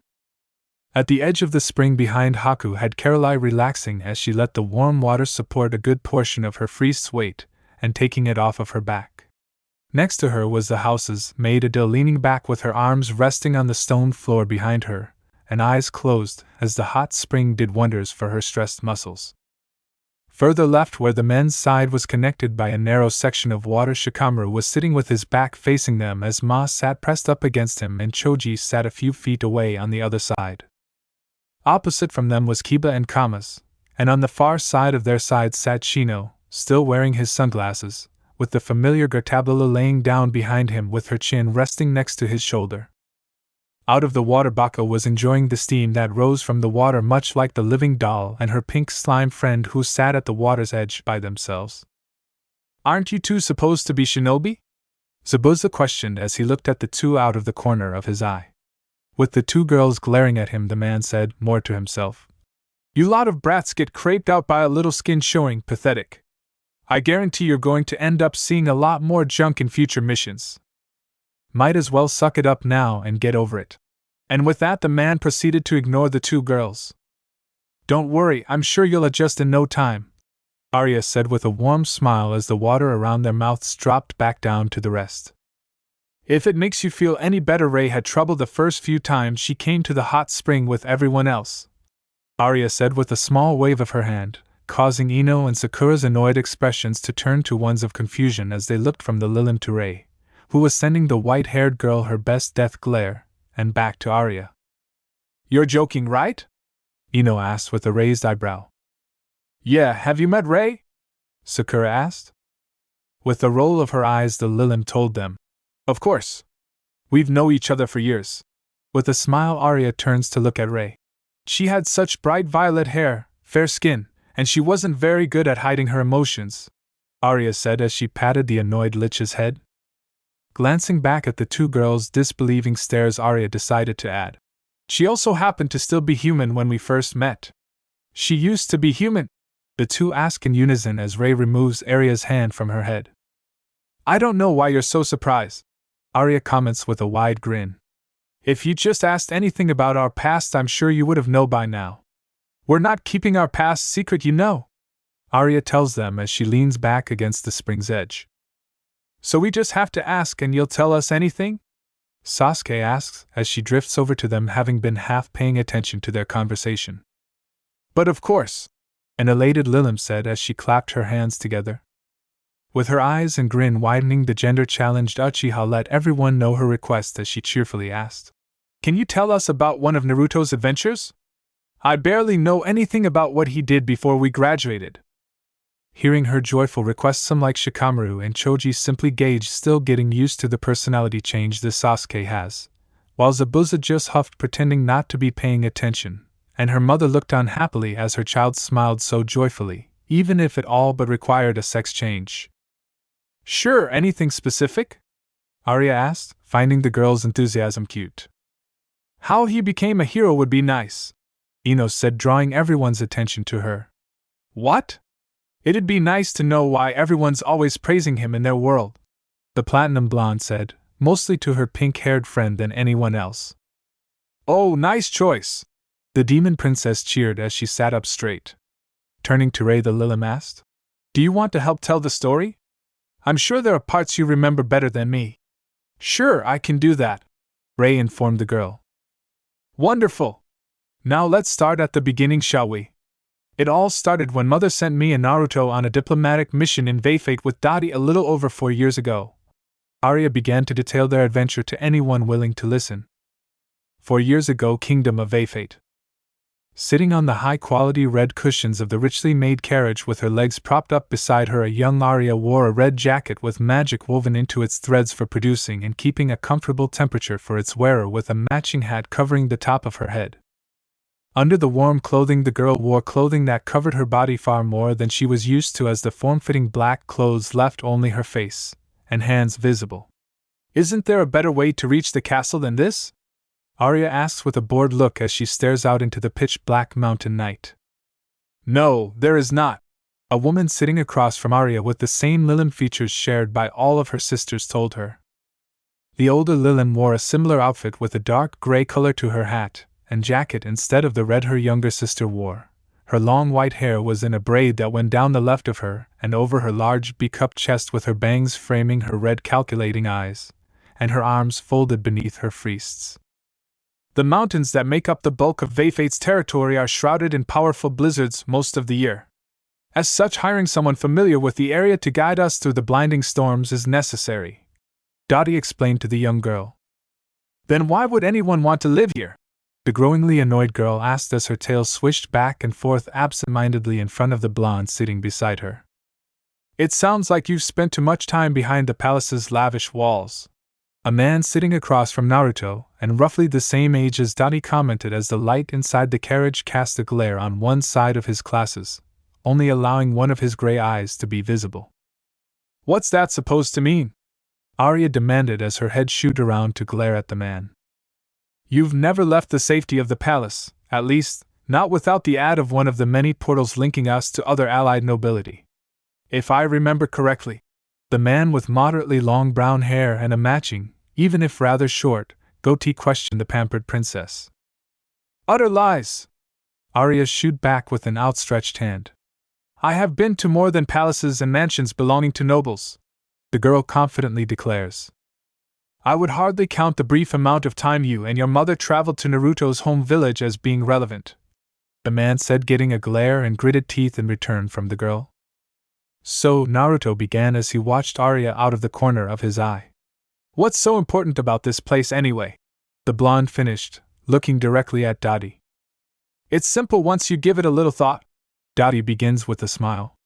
Veifate has very little in natural resources, but a very large and powerful military force in the region, Dottie explains while making sure the blonde is following. Now, if you were in Veifate's potion and were surrounded by nations plentiful in natural resources and farmland, what would you do? The Lilim asked the young boy. Taking a minute or two to think about it, and having Dottie smile at his thinking face, Naruto came up with an answer. I'd ask them to share, the blonde said with a hint of uncertainty in his answer. With a few quick chuckles, Dottie said, You are much more kind than the rulers of Veifate then. Seeing Naruto giving her an odd look, she continued, You suggest a diplomatic approach to solving your country's resource problems. Dottie translates the boy's answer into something more politically viable. But this is not the solution Veifate has chosen, Dottie says as she watches the boy's face become even more confused. The surrounding countries are weak militarily, and Veifate takes advantage of this with a silent threat to wipe out any number of them that refuse to meet their demands, Dottie explains. What? Naruto shouts, causing Arya to cover her ears due to sitting right next to him and elbowing his rib cage. They sound like a bunch of thugs, the blonde says as he holds his side with a smirking Arya next to him. In a sense they are, Dottie tells him. Normally we'd ignore Veifate, seeing as they have been inactive in the conflict between the Order and the Demon Realms since long before Mother rose to the position of Demon Lord, but that has become impossible, Dottie tells Naruto. Because they've asked for members of both sides to come and argue over which side they should choose. Arya adds to the conversation, seeing nothing better to do. I see you were paying attention when Mother was explaining why the two of you are accompanying us, Dottie happily said as Arya simply looked back out the window with a huff. Back to what I was saying, Dottie said as she turned back to Naruto. This visit is not just to decide the future of Veifate, the Lilim said, and before Naruto could voice his confusion, she continued. If Veifate has such a powerful grip on the surrounding countries, then how do you think they will side in this war after the negotiations are finished? The woman asked Naruto. They would side with whoever Veifate does out of fear, Naruto realized with gritted teeth. Very good, Dottie praised the boy. Though fortunately for the two of you, you need not worry too much. You're only here to observe the negotiations and learn from this. Since Arya has been chosen as the royal family's representative in your world, she need to be more prepared for political disputes, even more so than was planned. Dottie reminds them whether Arya was paying attention to their conversation or not. And to a lesser extent you need to be educated in politics as well, seeing as you are her chosen partner, Dottie tells the boy, who groans at the thought. Wait, are you saying Naruto knows how to talk politics? Sakura asks very skeptically, interrupting Arya. Technically yes, though to what extent is certainly arguable, the Lilim says with a bit of annoyance in her voice at being interrupted so suddenly. Now where was I? Arya asks with a small sigh. Welcome, I hope your journey was alright. A man in his late 30s with well-groomed black hair with a strip of gray in it, and wearing a butler's outfit greeted the group as they walked up to the large front doors of the castle built into the side of the mountain, with their carriages stopped not far behind them and large walls of stone blocking the full force of the blizzard raging around them. It was uneventful but safe, Dottie tells the man. Along with the passengers of her carriage there was also a Baphomet with pure white fur and holding a staff far taller than herself with a sideways eye-like shape at the top with an orange gem floating in the canter of the opening. Next to her stood an Inari with hair so black that her ears and nun-swaying tails would blend in perfectly with the inky blackness of the blizzard if not for the light coming from the castle shining off her beautiful fur. Behind the two women were two men Naruto assumed were their husbands or simply there to keep their needs satisfied while on the journey carrying their luggage. Are we the first group to arrive? Dottie's male companion asked the man that was standing out in this weather for who knows how long in order to greet them. No, the order's representatives arrived early in the afternoon, the man informs them. Seeing the looks on his and Dottie's faces, he then adds, You have nothing to fear. They have not seen the king yet. As per the agreement, he will not speak with either side until the day after both have safely reached the castle. Good, then let us get out of this weather, the Baphomet said as she started walking towards the door. I must agree. Spending so much time in that carriage has left me with a few stressed muscles. Nothing a good night's rest shouldn't cure, however, the Inari said with a small stretch as she motioned to the men behind her to follow with one of her tails. I will show you to your living quarters for your time here. The butler spoke with a short bow before heading over to have the imposing doors opened. Later that night. I can't sleep, Naruto thought to himself as he laid in bed while staring up at the stone roof. The heavy winds outside left the slight hint of a cold breeze in the old room despite it being furnished to fit any royal, and he was positive that it had started to hail as well, judging by the sound of ice hitting the window. Looking beside him, the blonde found it a bit annoying that Arya was sleeping so peaceful despite finding her exceedingly cute snuggled up next to him. I'm sure no one will mind if I just walk around until I'm tired, Naruto thought with a smile at his plan as he ever so gently slipped out of Arya's grasp and out of bed as to not awaken the girl. With that done, the blonde found it amusing at how Arya started unconsciously reaching out for her lost warmth with an annoyed expression before giving up and wrapping herself tightly with the blanket. It feels like this place is haunted instead of being someone's home, Naruto said to himself as a shiver went down his spine while walking through the large hallways with a candle as his only source of light. Walking along, the blonde saw a corner up ahead that to his surprise seemed to have a source of light on the other side. Picking up the pace slightly out of curiosity, the blonde soon turned the corner to find a girl 4, maybe 5, years older than him holding a candle that was the source of light he had noticed. Taking in her appearance, the blonde saw that she wore a sleeveless white top with blue stripes making up the sides with matching pants, and high-laced boots that came up just past her mid-shin. Over that she had a white cloak pinned together over her right shoulder, and white gloves covering her hands. Her eyes were a dazzling amber color, her face showed flawless skin full of youth and live, and her vibrant shoulder-length violet hair beautifully framed her face. Letting out a sigh of relief as she held her right hand over her heart, while her left held up her candle, and with her eyes locking with Naruto softly spoke with a warm smile. Sorry, I wasn't expecting anyone else to be up right now and ended up being scared half to death. Stretching out her right hand to the boy now that her heart had settled down, she introduced herself. My name is Raycraft. May I know the name of the boy I've met undoubtedly by the Lord's divine intervention this night? Letting out a sigh of relief as she held her right hand over her heart, while her left held up her candle, and with her eyes locking with Naruto softly spoke with a warm smile. Sorry, I wasn't expecting anyone else to be up right now and ended up being scared half to death. Stretching out her right hand to the boy now that her heart had settled down, she introduced herself. My name is Raycraft. May I know the name of the boy I've met undoubtedly by the Lord's divine intervention this night? Oh, I'm Naruto Uzumaki. Nice to meet ya. The young blonde enthusiastically told the girl he'd nearly run over as he reached out and took her hand in his own smaller one. Naruto HM? First time I've heard the name, Ray commented as she closed her eyes and thought. I like it, the girl said as she reopened her eyes, leaning down to be eye level with the blonde. Now, Naruto, would you mind telling me what you're doing wandering the halls late at night? It's dangerous with the monsters lurking about, Ray asked him with a gentle smile. And monsters? The blonde asked, the color leaving his face as images of grotesque monstrosities entered his mind. Oh, Ray tilted her head as she saw the young boy tremble slightly. Yes, the castle has been invaded by horrible creatures that seek to spread their foul corruption, the holly woman said as slipped her hand out of Naruto's and used her now free arms to pull the blonde into her embrace. Do not fear, we have come to ensure that their influence does not spread further. I'd lay down my life before I allowed such horrid things to harm an innocent child like yourself. Ray comforted as she soothingly rubbed his back while resting her head gentle atop his. Who said I'm scared? Naruto blurted out as he pushed himself away from Ray slightly, looking up at her face in the process. I'm a shinobi in training. Dealing with a few monsters is nothing, the blonde told her with a determined expression, despite the few trembles here and there. Shinobi, huh? Ray said as she tried to figure out if she'd ever heard the word before. Then, perhaps a strong, brave shinobi like you could walk with me for a bit. It would put my nerves at ease, Ray told the blonde. Well, Naruto began as he thought about it. I guess I can go with ya, the blonde said with a big smile. It makes me happy to hear that, the holly woman told him as she stood back up.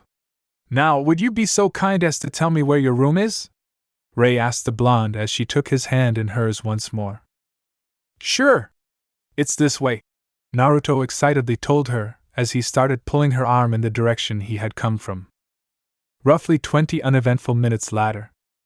Here it is, I think, Naruto told his new friend as he came to a stop in front of the cold, uninviting doors of his and Arya's room. I guess this is where we part ways then, Ray told the blonde as she pulled her hand out of his. Wah! But weren't we going to explore the castle?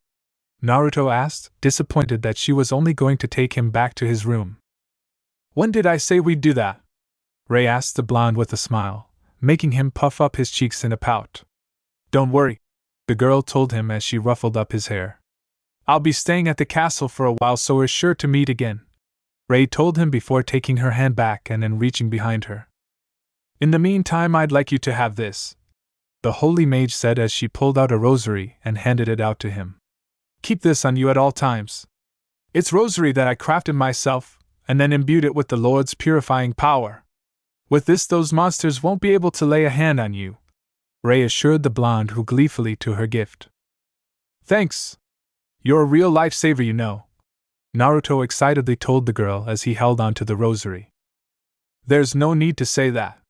Knowing my work will keep innocent souls safe is enough, Ray said as she turned to head down the corridor.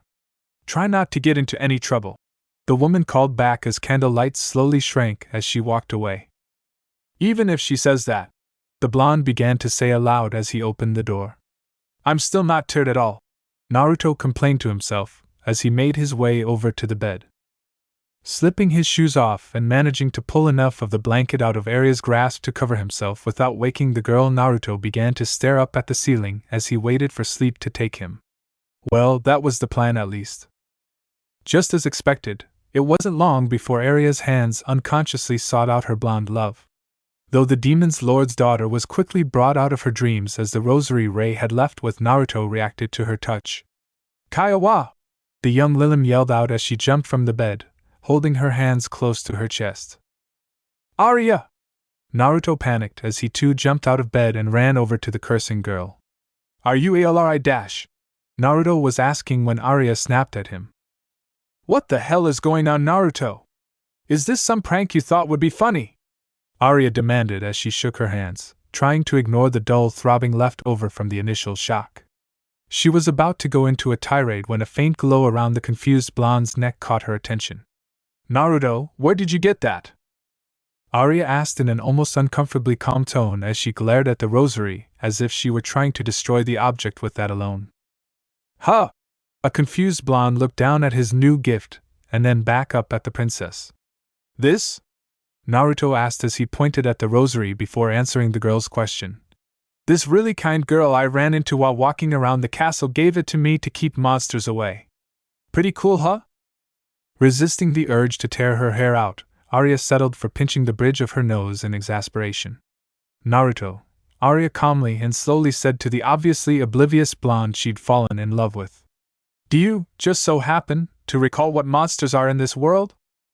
Arya asked the blonde, her eyes firmly held shut as she tried to fight off an oncoming headache while spreading out her wings in an attempt to help him figure it out.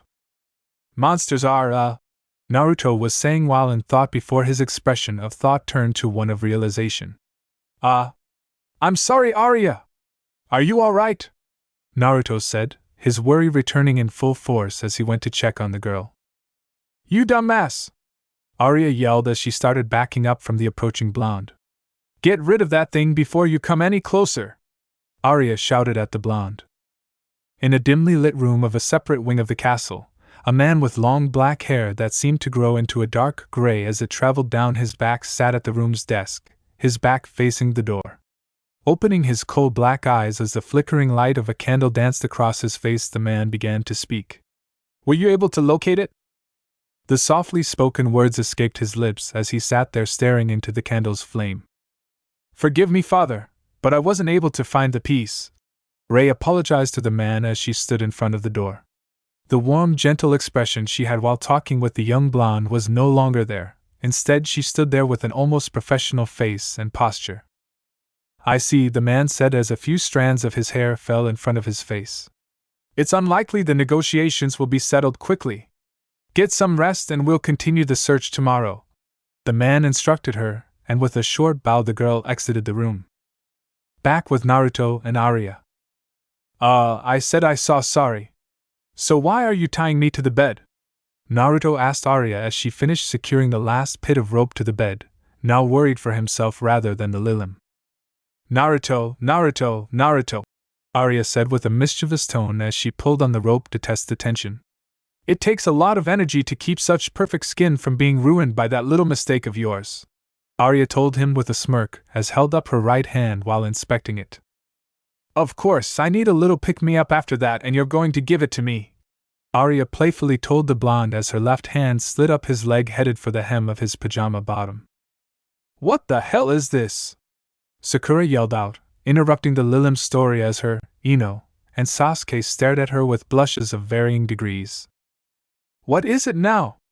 I'm never going to be able to get to the end if you keep interrupting me, Arya said, growing annoyed with the girl.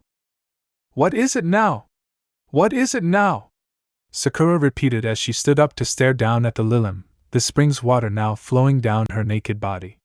You're barely old enough for sex as it is, and you're telling me you were doing that back then? Sakura questioned as she leveled an accusing finger at the girl. Of course, Arya told the girl as she reached up and gently lowered the pinket's hand. Our first time was a few weeks after we first met, Arya told Sakura with a warm smile as she started recalling their first time in her head while Sakura and Ino just stared at her in disbelief. If you saw us go at it now you'd probably doubt how awful we were at making love our first time. So awkward and messy, Arya told them as the fond memories flooded her mind. I'd be more than happy to tell you about it some other time, but I already have a story to tell and we don't really need the distraction right now, Arya told them as Sakura slowly sat back down, having given up on talking reason to this girl. Now, if you don't want to listen to this part then simply don't. I'll be telling it regardless of what you say, the white-haired girl told them. Lemon skipped. As much as he was relieved to finally have an orgasm, Naruto found the sensation hollow. A nagging in the back of his head made him well aware that all of that build-up was met with perhaps the most unsatisfying climax he's ever experienced. A nagging that told him it could have been better and left him cursing Arya's tail as it finally let go of his member, allowing a few final drops of foam to leak out. Well, he'd been punished enough, right? Surely she'd let him go at it like normal now. Night, Naruto, see you in the morning, Arya said as she snuggled up next to the blonde while pulling the covers over herself. Wait, you're just going to leave me like this? Naruto asked as he tugged at his bindings with his manhood that hadn't entirely settled down. His complaints were met with the sound of Arya's light breathing. Whether she had actually fallen asleep that quickly or was just pretending was something Naruto would never figure out, but that was how the blonde spent the rest of the night, bound, horny, and cold. That insufferable man, I'll have his head on a pike by the end of this. A woman, clearly on nobility by her ardor and way of carrying herself, said aloud as her and her group moved further into the castle. Her long black hair fell in a single thick braid behind her that reached down to her knees with two short bangs, in comparison to the rest of her hair, framing her face as her amber eyes clearly displayed her irritation. Your father has never been an easy man to deal with, but I hadn't expected him to have armed guards stop us at the front door. A man walking alongside her donned in high-class forest green robes said with a hint of weariness to his words, his long silvery hair flowing behind him.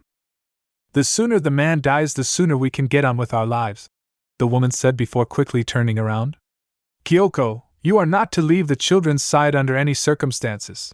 The woman ordered a kunoichi with a green and black revealing outfit, narrow green eyes, and short black hair that ended just past her pointed ears. I won't let them out of my sight, Lady Elizabeth, Kyoko responded as her placed a hand over her heart with a shallow bow. If it's so dangerous, then why did you bring us in the first place? A boy about Naruto's age, maybe a year older, asked, the boredom clear in his voice as he walked along with his arms folded behind his messy white hair. Your sister insisted that she come along with us, and it didn't feel right if we brought just one of you, the boy's father said as he looked over his shoulder at the children. Besides, your grandfather is just puffing up his chest with all the guards. It's not as dangerous as your mother says, the man said with a smile. Looking over to his sister. Can't you do anything normal? You're the creepiest girl I've ever known, the boy said to the girl as he fixed his light gray-blue eyes on her and was met with golden orbs staring right back. I simply want to be present as mother and father speak with grandfather, Luna, her older brother. As next in line for the throne, you really should be taking more of an interest in this. Even this far from home, the results of the debate could have a large impact on our country, the young girl said with a smirk that sent a shiver down her brother's spine. I'm sure Mom and Dad will handle it no matter who gains control of this frozen dump, the boy said as he jerked his head back forward as his arms dropped to his sides. You're a bum who's grown lazy off of your royal blood. Take responsibility for your heritage or step down and allow someone more fitting of the position to take your place, Luna bluntly said as she looked forward as well aware of the glare that was being sent her way by the boy. Kyoko, take the children to our room. We'll go speak with the king, Luna's mother told the woman as the group came to a split in the corridor. Am I to assume it's the same room as always? Kyoko asked, and after receiving a nod, her and the children turned down the other corridor as the parents and two of Kyoko's subordinates continued on. Naruto and Arya's room. Someone will come to get you in the afternoon, so please don't get into any trouble, Dottie told the two as she stood in the doorway with her hand on the handle before closing the door and leaving them to themselves. Several long minutes of silence later. You know, this is going to be a lot more boring than need be if you refuse to talk to me, Arya told the blonde with her arms folded as the two of them sat next to each other on the bed. Still not receiving a response as the blonde stared off into space, the Lilim's irritation quickly grew. Jumping off the bed and turning on the spot, Arya looked the blonde in the eye as she practically shouted, If you're expecting an apology, then you can forget it. I refuse to do so. After her little outburst, the girl turned around once more and stormed out of the room, leaving the blonde sitting on the bed staring at the door. No, I will not chase after her. That's what she wants, Naruto thought to himself as his resolve to do just that was slowly crumbling.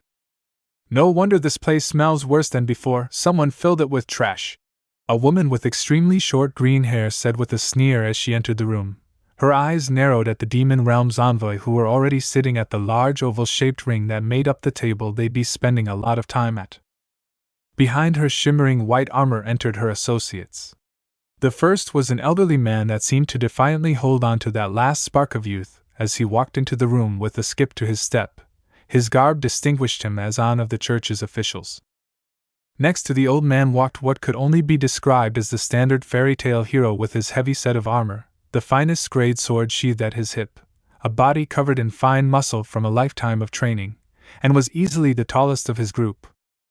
And lastly, entering after everyone else was Rei's father, an indiscernible expression on his face as he scanned the room. The place didn't stink until you entered the room, Elizabeth retorted as her and her husband took up their own corner of the table, one very close to the elevated throne reserved for the king. I didn't expect to see your ugly mug here, the female knight said as her sneer was redirected to the woman. Were you not disowned? The woman spoke with a smirk. Not on paper, no, Elizabeth retorted, clearly annoyed with this knight. As such, I have every right to be here as you backstabbing lot do, Elizabeth told the woman. Backstabbing, the woman barked out as her hand went to her sword. I ought to cut you heretic head right off from your shoulders. You foul blasphemer, the woman shouted before she was halted by the elderly man's arm blocking her path. Calm down, Cheryl, the man told his companion as he directed his gaze into her eyes. But Cheryl tried to argue but was silenced once more. I agreed to allow you on this mission because you swore you'd behave yourself. Regardless of what you believe, Elizabeth here has every right to be angry with us. It was the order that cut off her trade routes and nearly bankrupted her country, mind you, the man told her. Humph. It's the least monster-loving heathens deserve, Cheryl said with a huff as she pushed the old man's hand down and made her way over to the table. That's not what we're here to debate. Keep your mind focused lest you damage the Order's chances of canning a new foothold, Ray's father advised the woman as he took a seat next to her. He's right, you know, the male knight said as he took the other seat next to her. Just put up with it for now, the man said as he examined their competition, particularly Dottie, who had been watching their exchange with a smirk. Well, I'm feeling confident. Who about you girls? Dottie says, looking over at her white and black furred companions. The odds do feel like they're in our favor, the Inari purred, her tails swishing behind her. It'll be easy, the girl like Baphomet confidently said as she stretched her arms up and folded them behind her head. Nothing here either, Ray though to herself with a small grimace as she made her way to the library's entrance with nothing to show for her search. Exiting the large room, she didn't even pay the two guards any mind, their eyes still clouded by her magic, and her presence affected them as much as a breeze slipping into the castle through its old stone walls. Feeling something scurry up her leg, Ray glances down to see one of her familiars, a magically constructed rat, make its way up to her shoulder. So you've finished your search as well, the girl said with a smile as she reached up with her hand to scratch the creature's head. Did you find anything? Ray asks, and then waits as the rat went to her ear before breaking down into the base magic used to create it, and slips in. Once the animal is finished entering her head, Ray lets out a disappointed sigh. Guess we both didn't have any luck, the holy mage breaths out as she lightly shakes her head, shifting through the rat's memories. Ray! The girl heard her name being called out from behind her. Turning around at the young voice, Ray was pleasantly surprised to see the boy she had met the night before running down the hall towards her. I see the Lord has chosen to reunite us. How are you, Naruto? Ray asked the boy as she came to a skidding halt in front of her. Oh, I'm Yum. Naruto was going to answer with the usual great or fine when what Arya did to him last night entered his mind and his legs unconsciously moved to shelter his manhood. I could be better, the young blonde said, not wanting to tell anyone about what happened. Well, I hope your day improves, Ray tells him with a warm smile, only for that smile to falter slightly as she notices something missing. Naruto, Ray starts, startling the blonde with her sterner tone. Where is the rosary I gave you? It's dangerous to wander around without protection, Ray tells the boy as she kneels down to be eye level with him, her voice more gentle but still maintained a degree of sternness. Oh, that? Naruto says as his worried expression turned into a grin. Arya didn't like it, so I put it away, the young blonde tells the holy woman as his arms came up to rest behind his head. Why wouldn't she like the rosary? Ray questioned, her eyes narrowing ever so slightly. Because it hurts her, Naruto bluntly and honestly answers her question. Remaining quiet, Ray stood back up and took a few steps forward in thought, ending up behind the boy. And where is this fright of yours now? Ray asks, glancing over her shoulder at the blonde who was doing the same. That, the blonde started as he turned his head forward as he shrugged his shoulders, his arms coming back down to rest at his sides. I don't know. She took off a while ago and now I'm trying to find her, Naruto says as he spins around to look at the woman, noticing her right hand falling to her side but giving it now further thought. Well, that's not good. It would be horrible if she ended up lost in the vast castle halls, Ray remarks, her warm smile back in place. Looking at the blonde who nodded in agreement, Would it be okay if I asked a few questions about your friend Arya? Blinking back at her, Naruto eventually shrugged. I guess you can. Giving a slight nod as she continued to smile, Ray began. How long have you known her? 2 years. And she's a monster? Yeah. What sort of monster? Lilim, I think. And where did you meet? Her mom's palace. Taking in the information, Ray glanced to the side as she thought it over. This boy, his mere existence shouldn't be possible, the purple-haired mage thought to herself as she turned her gaze to her right hand. I wasn't able to detect a hint of corruption in his body. Even the strongest-willed and purest champions in the Order's history would be irreversibly tainted simply setting foot in the royal demon realm where the demon lord's palace resides. Turning her sight back to the boy, could he be immune to the demon's power? The very thought itself made her heart skip a beat. Are you okay? You're just staring at things and it's starting to feel weird, Naruto says, pulling the girl from her thoughts. Oh, forgive me. Ray apologizes after her eyes widened slightly. Had she really been staring long enough for him to make such a statement? I was just trying to recall if I had seen a Lilim before, but I'm afraid I can't point you in any directions. Ray lies without a second of hesitation. Ah man, the young blonde pouts at the news before his eyes widen with an idea. Hey! Why don't you help me look for her? Naruto suggests with a big goofy grin, making the holy woman blink in surprise at the proposal. Her surprise turning into another smile. I was just about to suggest the same thing. It wouldn't do to have 2 young lives wandering aimlessly. Ray happily tells the blonde.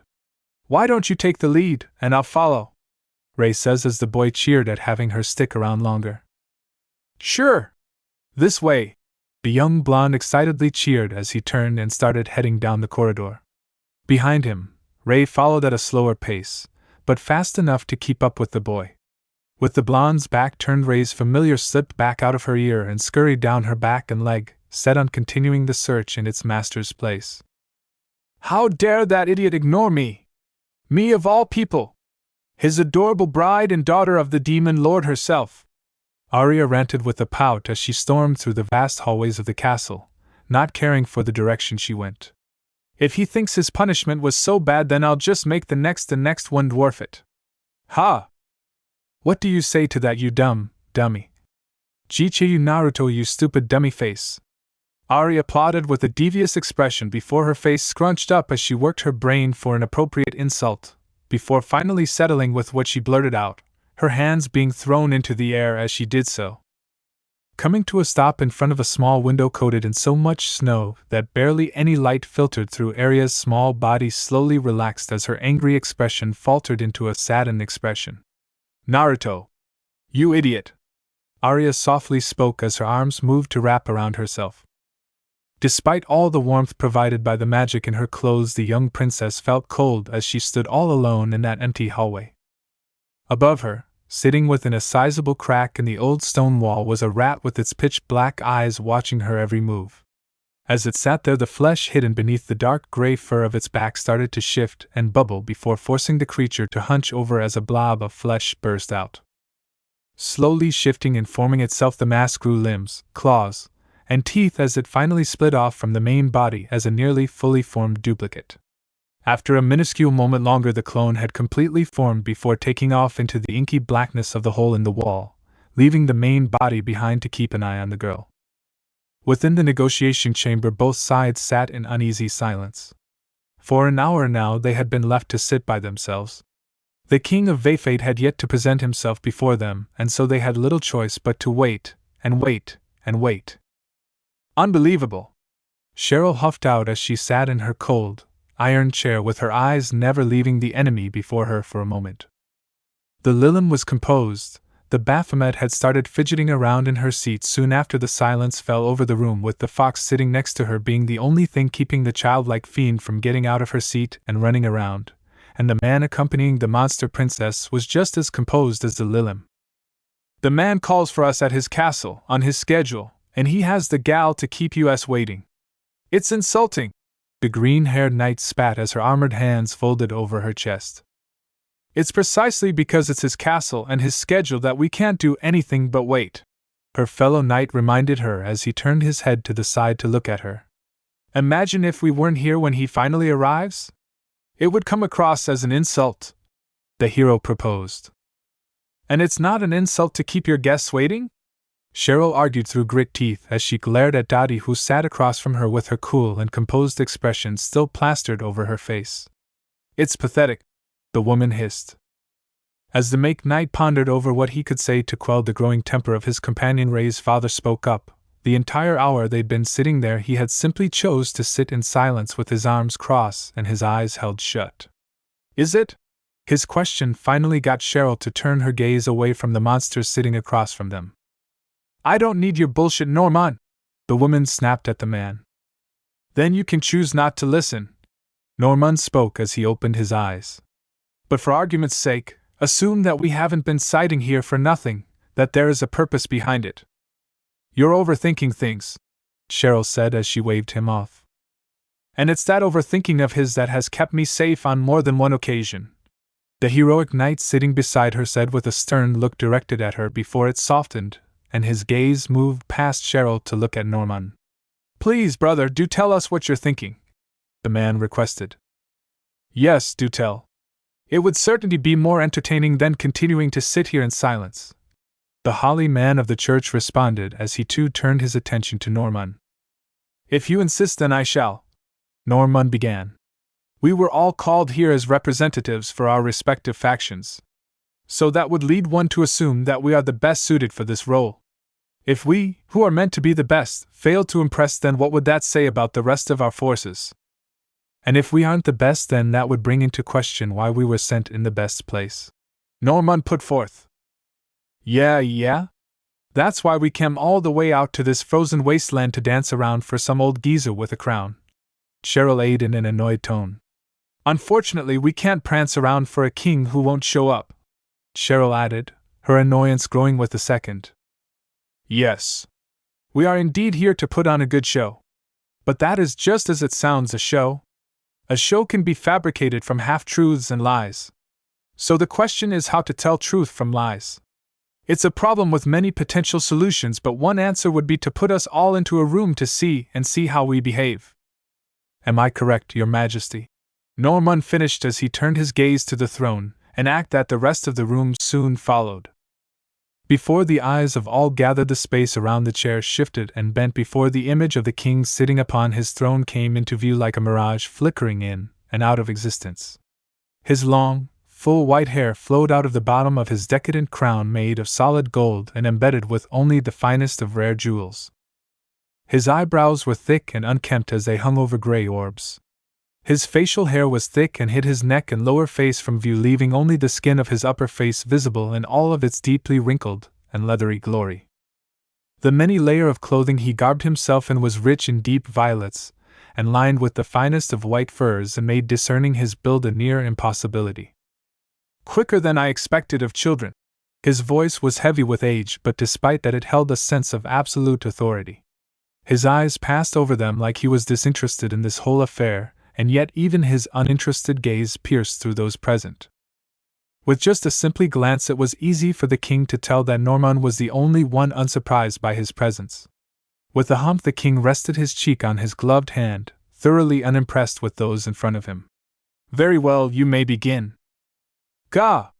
Every hallway looks the same. Naruto groaned in frustration, and he and Ray passed by the same crooked torch holder that they'd seen 2 times before. I'm sure it's easy for those living here, Ray said with a reassuring smile. For the past hour she and Naruto had been wandering the castle, in circles as it would seem. That doesn't help us at all, Naruto blurted out as he spun around to look up at the older girl.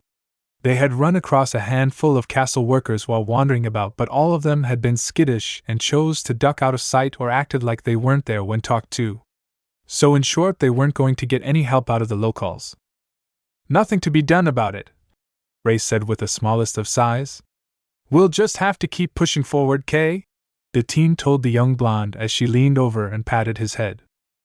It was something she kept doing whenever Naruto got frustrated, and the first couple of times Naruto just swatted her hand away and continued to barrel forward with pure determination. Now he just expected that this was something she'd do and didn't bother pushing the gesture away. Right. Naruto cheered as he pumped his fist into the air. I don't care how long it takes, I'm gonna find Arya, the blonde declared as he turned and took off down the hall. As he did so, he failed to notice the small creature moving around on Rei's shoulder, partially hidden by her purple locks. The rat that poked its head out soon demilitarized into mana and slipped into its master's body. As she walked after the energetic blonde, Rei's soft, caring expression morphed into one that was cold and analytical as she brought up the hand that she had on Naruto's head. It's too soon to find your companion. There's so much to be learned before then, Rei muttered to herself as she stared at the magical seal in the palm of her hand that shifted and wavered in response to the boy directly ahead of her. And so we get to stare at stone walls all day. Great, the young prince drawled as he lay in his sparse bed, his gaze locked onto the cold ceiling above him. After separating from their parents, both he and his little sister had been led to this spare room by their temporary guardian, Kyoko. So says the noble playing the role of a street rat, Luna remarked from her place sitting on the edge of the bed. She was perfectly content reading one of the books she'd brought with her, even if she'd much rather preferred to be present at the negotiations.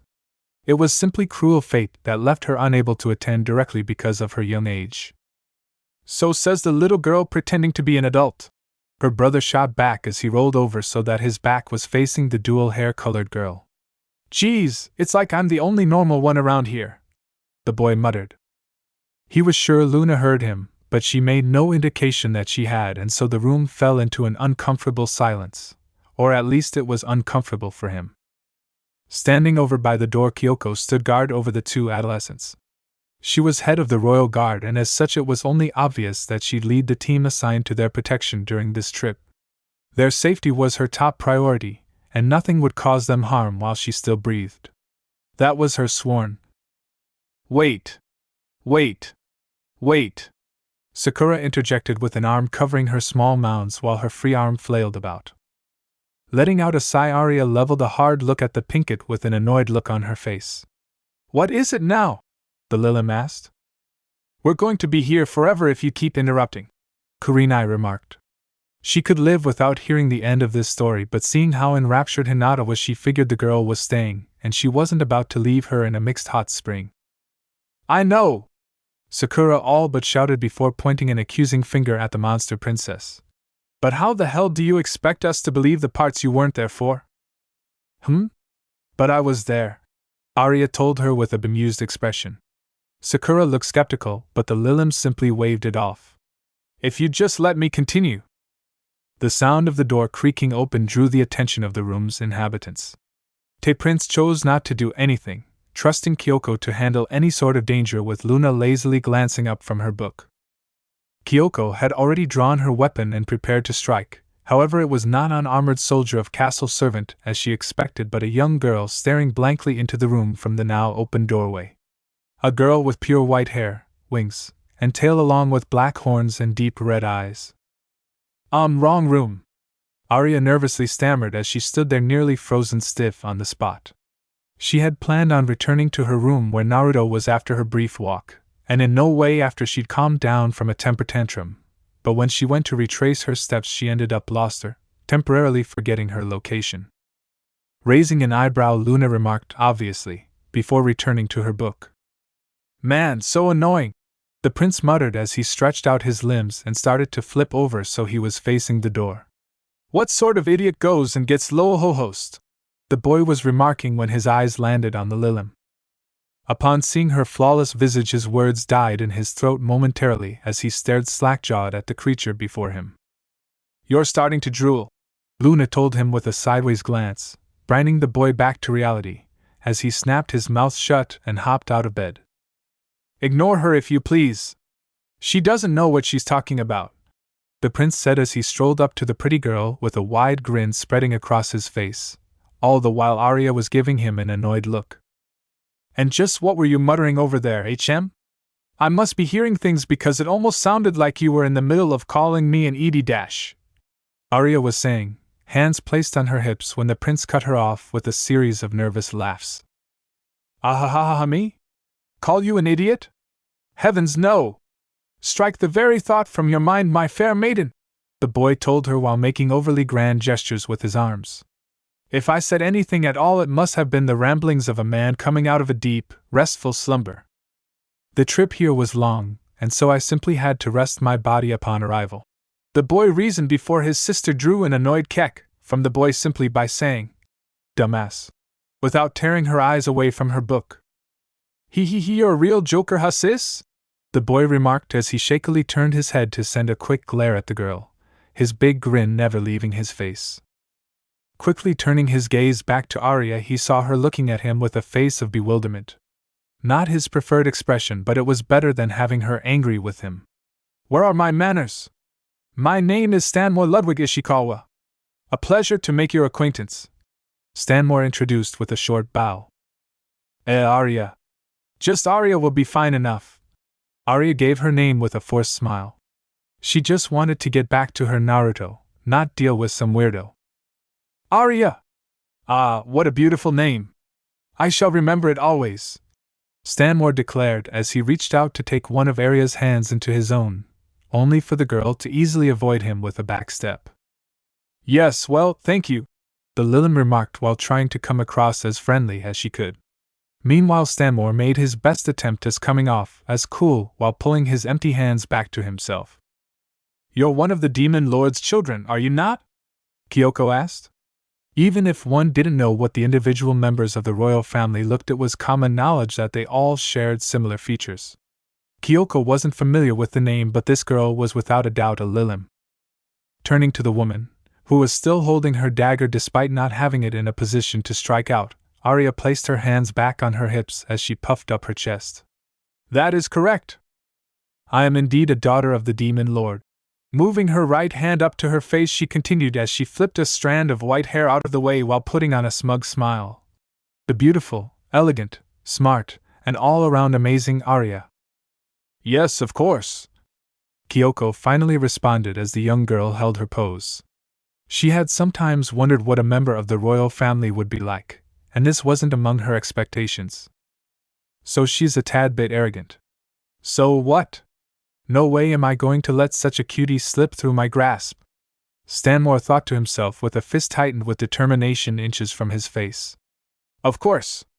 You're obviously a princess among princesses. And as such you deserve a prince among Pringal." Stanmore was in the middle of proclaiming that the corner of a rather thick book found its way to the back of his skull. "And what is a daughter of the Demon Lord doing in a place like this?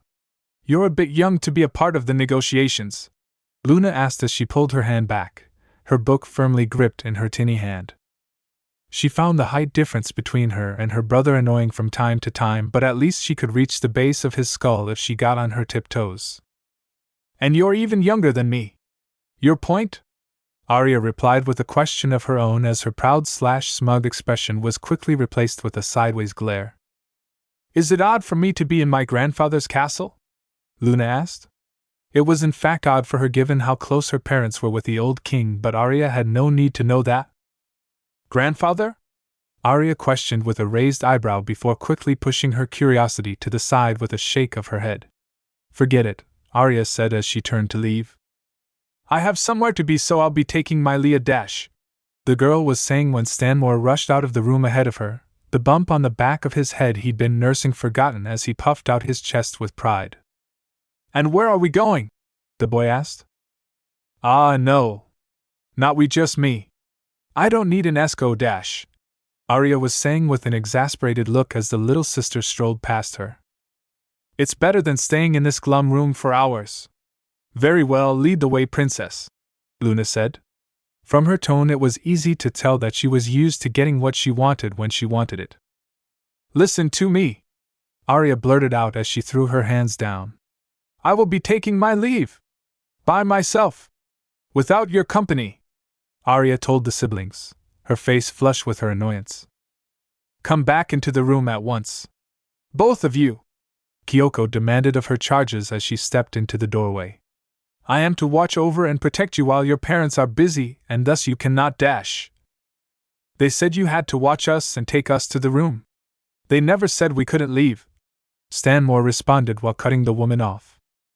"That's not what they meant," Kyoko told the boy. Not their intention, but technically true, Luna added.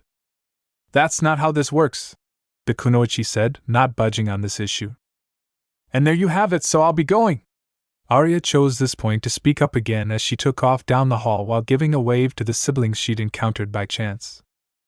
Hey! It's dangerous to wander about by yourself, Stanmore blurted out as he took off after the girl. Soon after, Luna took off after her brother. Making me run, how annoying, the little girl muttered. Rushing out of the room, Kyoko made one last attempt at calling the two children back before she chased after them.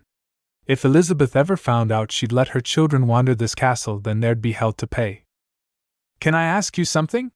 Ray asked the blonde accompanying her as the fierce blizzard outside rattled the old windows that lined this section of the castle. Sure, the boy told her without skipping a step. They had been wandering for what seemed like an eternity to the young boy, but still he continued on without a second thought. Even if Arya had been a jerk, there was no way he could just let her wander around on her own. It's something I've had on my mind for a while, the holy mage began with a slight nod.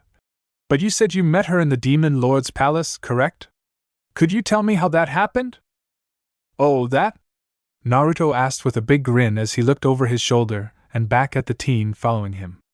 Old man Hokage was showing me a bunch of old scrolls that weren't supposed to do anything but had to leave when one of the mask-wearing guys showed up. He said he'd be back real quick, and so he let me look through the rest of the scrolls on my own when I found one that was really old.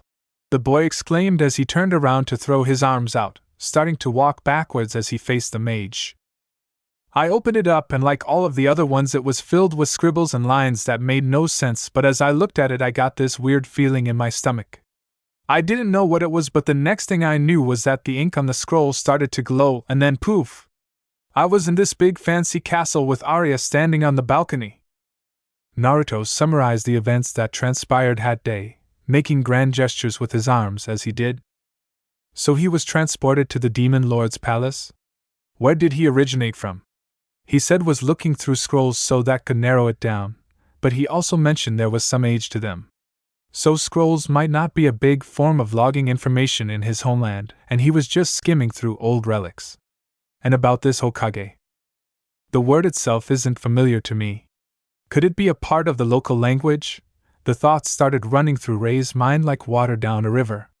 She could ponder that small bit of information for hours and not come to any definitive conclusions. Fortunately, it seems like Naruto has no issue answering anything she'd ask of him. So you just appeared in front of your friend? That must be some powerful magic, and to be held in a single scroll no less, Rei commented with a gentle smile. Folding his arms behind his head, Naruto's gaze tilted up as a thoughtful expression came over his face. Did I say something strange? Rei wondered as she watched the blonde's reactions. Is chakra magic? Naruto finally voiced his thought after a moment to think it over. Chakra, Rei repeated with arched brows. If she recalled correctly, there were a handful of philosophies that used that word in their teachings. She had encountered such information during her studies but brushed it aside in favor of more pressing matters. Perhaps that was a mistake.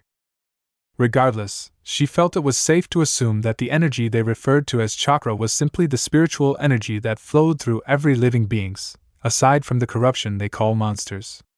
Another clue, the teen thought before opening her mouth to reply.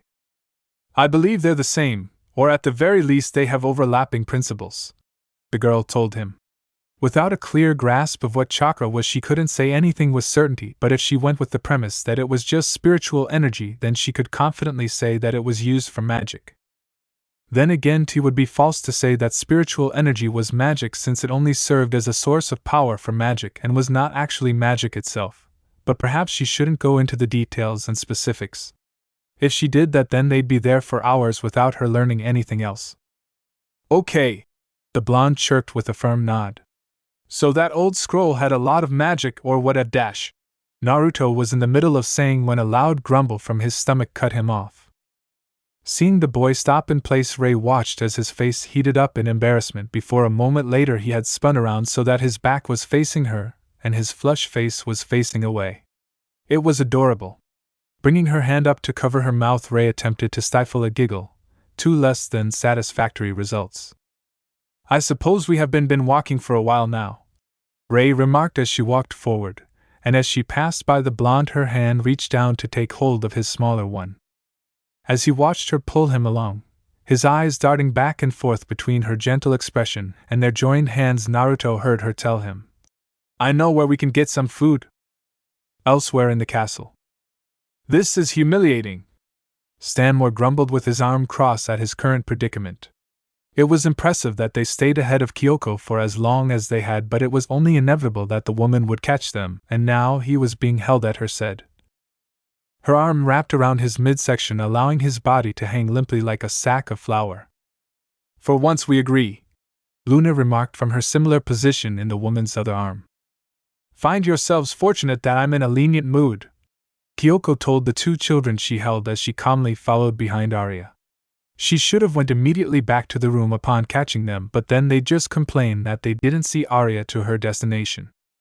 "You shouldn't have," Arya breathed out sarcastically with her arms crossed over her chest much like Stanmore held his. She had no desire for these strangers to be present when she apologized or had Naruto apologize. Yes, Naruto would apologize. After all, she had nothing to say sorry for, nothing at all. "We can walk on our own," Stanmore barked out in annoyance as he started to squirm around in the kunoichi arms. "That's correct. Our legs are unharmed and perfectly capable of transporting us," Luna added. "Royalty or not, I will not tolerate insubordination. Consider this your punishment," Kyoko told the two children. "Man, this is such a pain in the ass out," Stanmore was complaining when Kyoko's tail swung up and stuck him across his behind. "What the hell was the OW?" the boy was shouting when another tail lashing fell upon him. "A prince should not speak with such foul language," Kyoko told the boy. "And what about Luna? I didn't see you smack her when she called me a dumbass," the prince complained with small tears welling up in his eyes from the stings still lingering on his cheeks. "I am a tiny, delicate flower. One should not use physical punishment on one such as I," Luna commented with a sideways glance at her brother, accompanied by a smug smirk. "Damn it! Don't go playing favorites like the YOW!" the boy was complaining when yet another swing of Kyoko's tail pulled a pained yelp from him. "If only you'd learn," Luna remarked as she turned her gaze away from her brother, her smirk staying as she did so. Meanwhile, Stanmore settled for muttering angrily about annoying little sisters and unruly servants. All the while Arya had been watching from over her shoulder. "Well, at least they're not boring." "How did you know about this place?" Naruto asked as he searched through a wooden cabinet built beneath a dark stone counter. They were currently in a kitchen that looked like it could comfortably fit 20 workers, with multiple counters ready to prepare food at, unlit fire pits with large cooking pots kept over them by metal platforms, many cabinets, and many more utensils hung from the wall, along with a large set of wooden doors connecting to a walk-in pantry. Aside from the entrance they came in from was another hallway that connected to the dining hall. Being deeper within the castle, there were no windows to provide light, for as little as that would have helped, and instead the barren sections of the walls were lined with torches. "I found it while I was exploring last night," the teen answered as she pulled out a small satchel from one of the cabinets she'd opened. Had Naruto not been so hungry or a bit older, he might have questioned how she was able to lead them here so easily when before they'd been walking around in circles. "Found something," the girl said after checking the contents of the satchel. "It was just a bit of dried meat, but it should be enough for them." "Awesome!" Naruto cheered as he pulled his head out of the cabinet he was looking in, nearly avoiding a hard hit to the top of his head as he did so. "What is it?" "Whoa!" Naruto asked as he stood up and turned toward the girl, only to be nearly blindsided by the tossed satchel. "Eat up," Ray told the boy around the strip of meat she held in her mouth. Tearing a chunk off, the teen gave him a wide smile. "I have plenty of questions I want you to answer." Chapter end. Watch all the uncensored lemons / parts of this story on my Patreon. Link is in the description. Now watch daily exclusive uncensored lemon stories and mature content, along with NSFW images, featuring harem girls characters from the fics. Access all this and more on my Patreon. Click the link in the description to explore.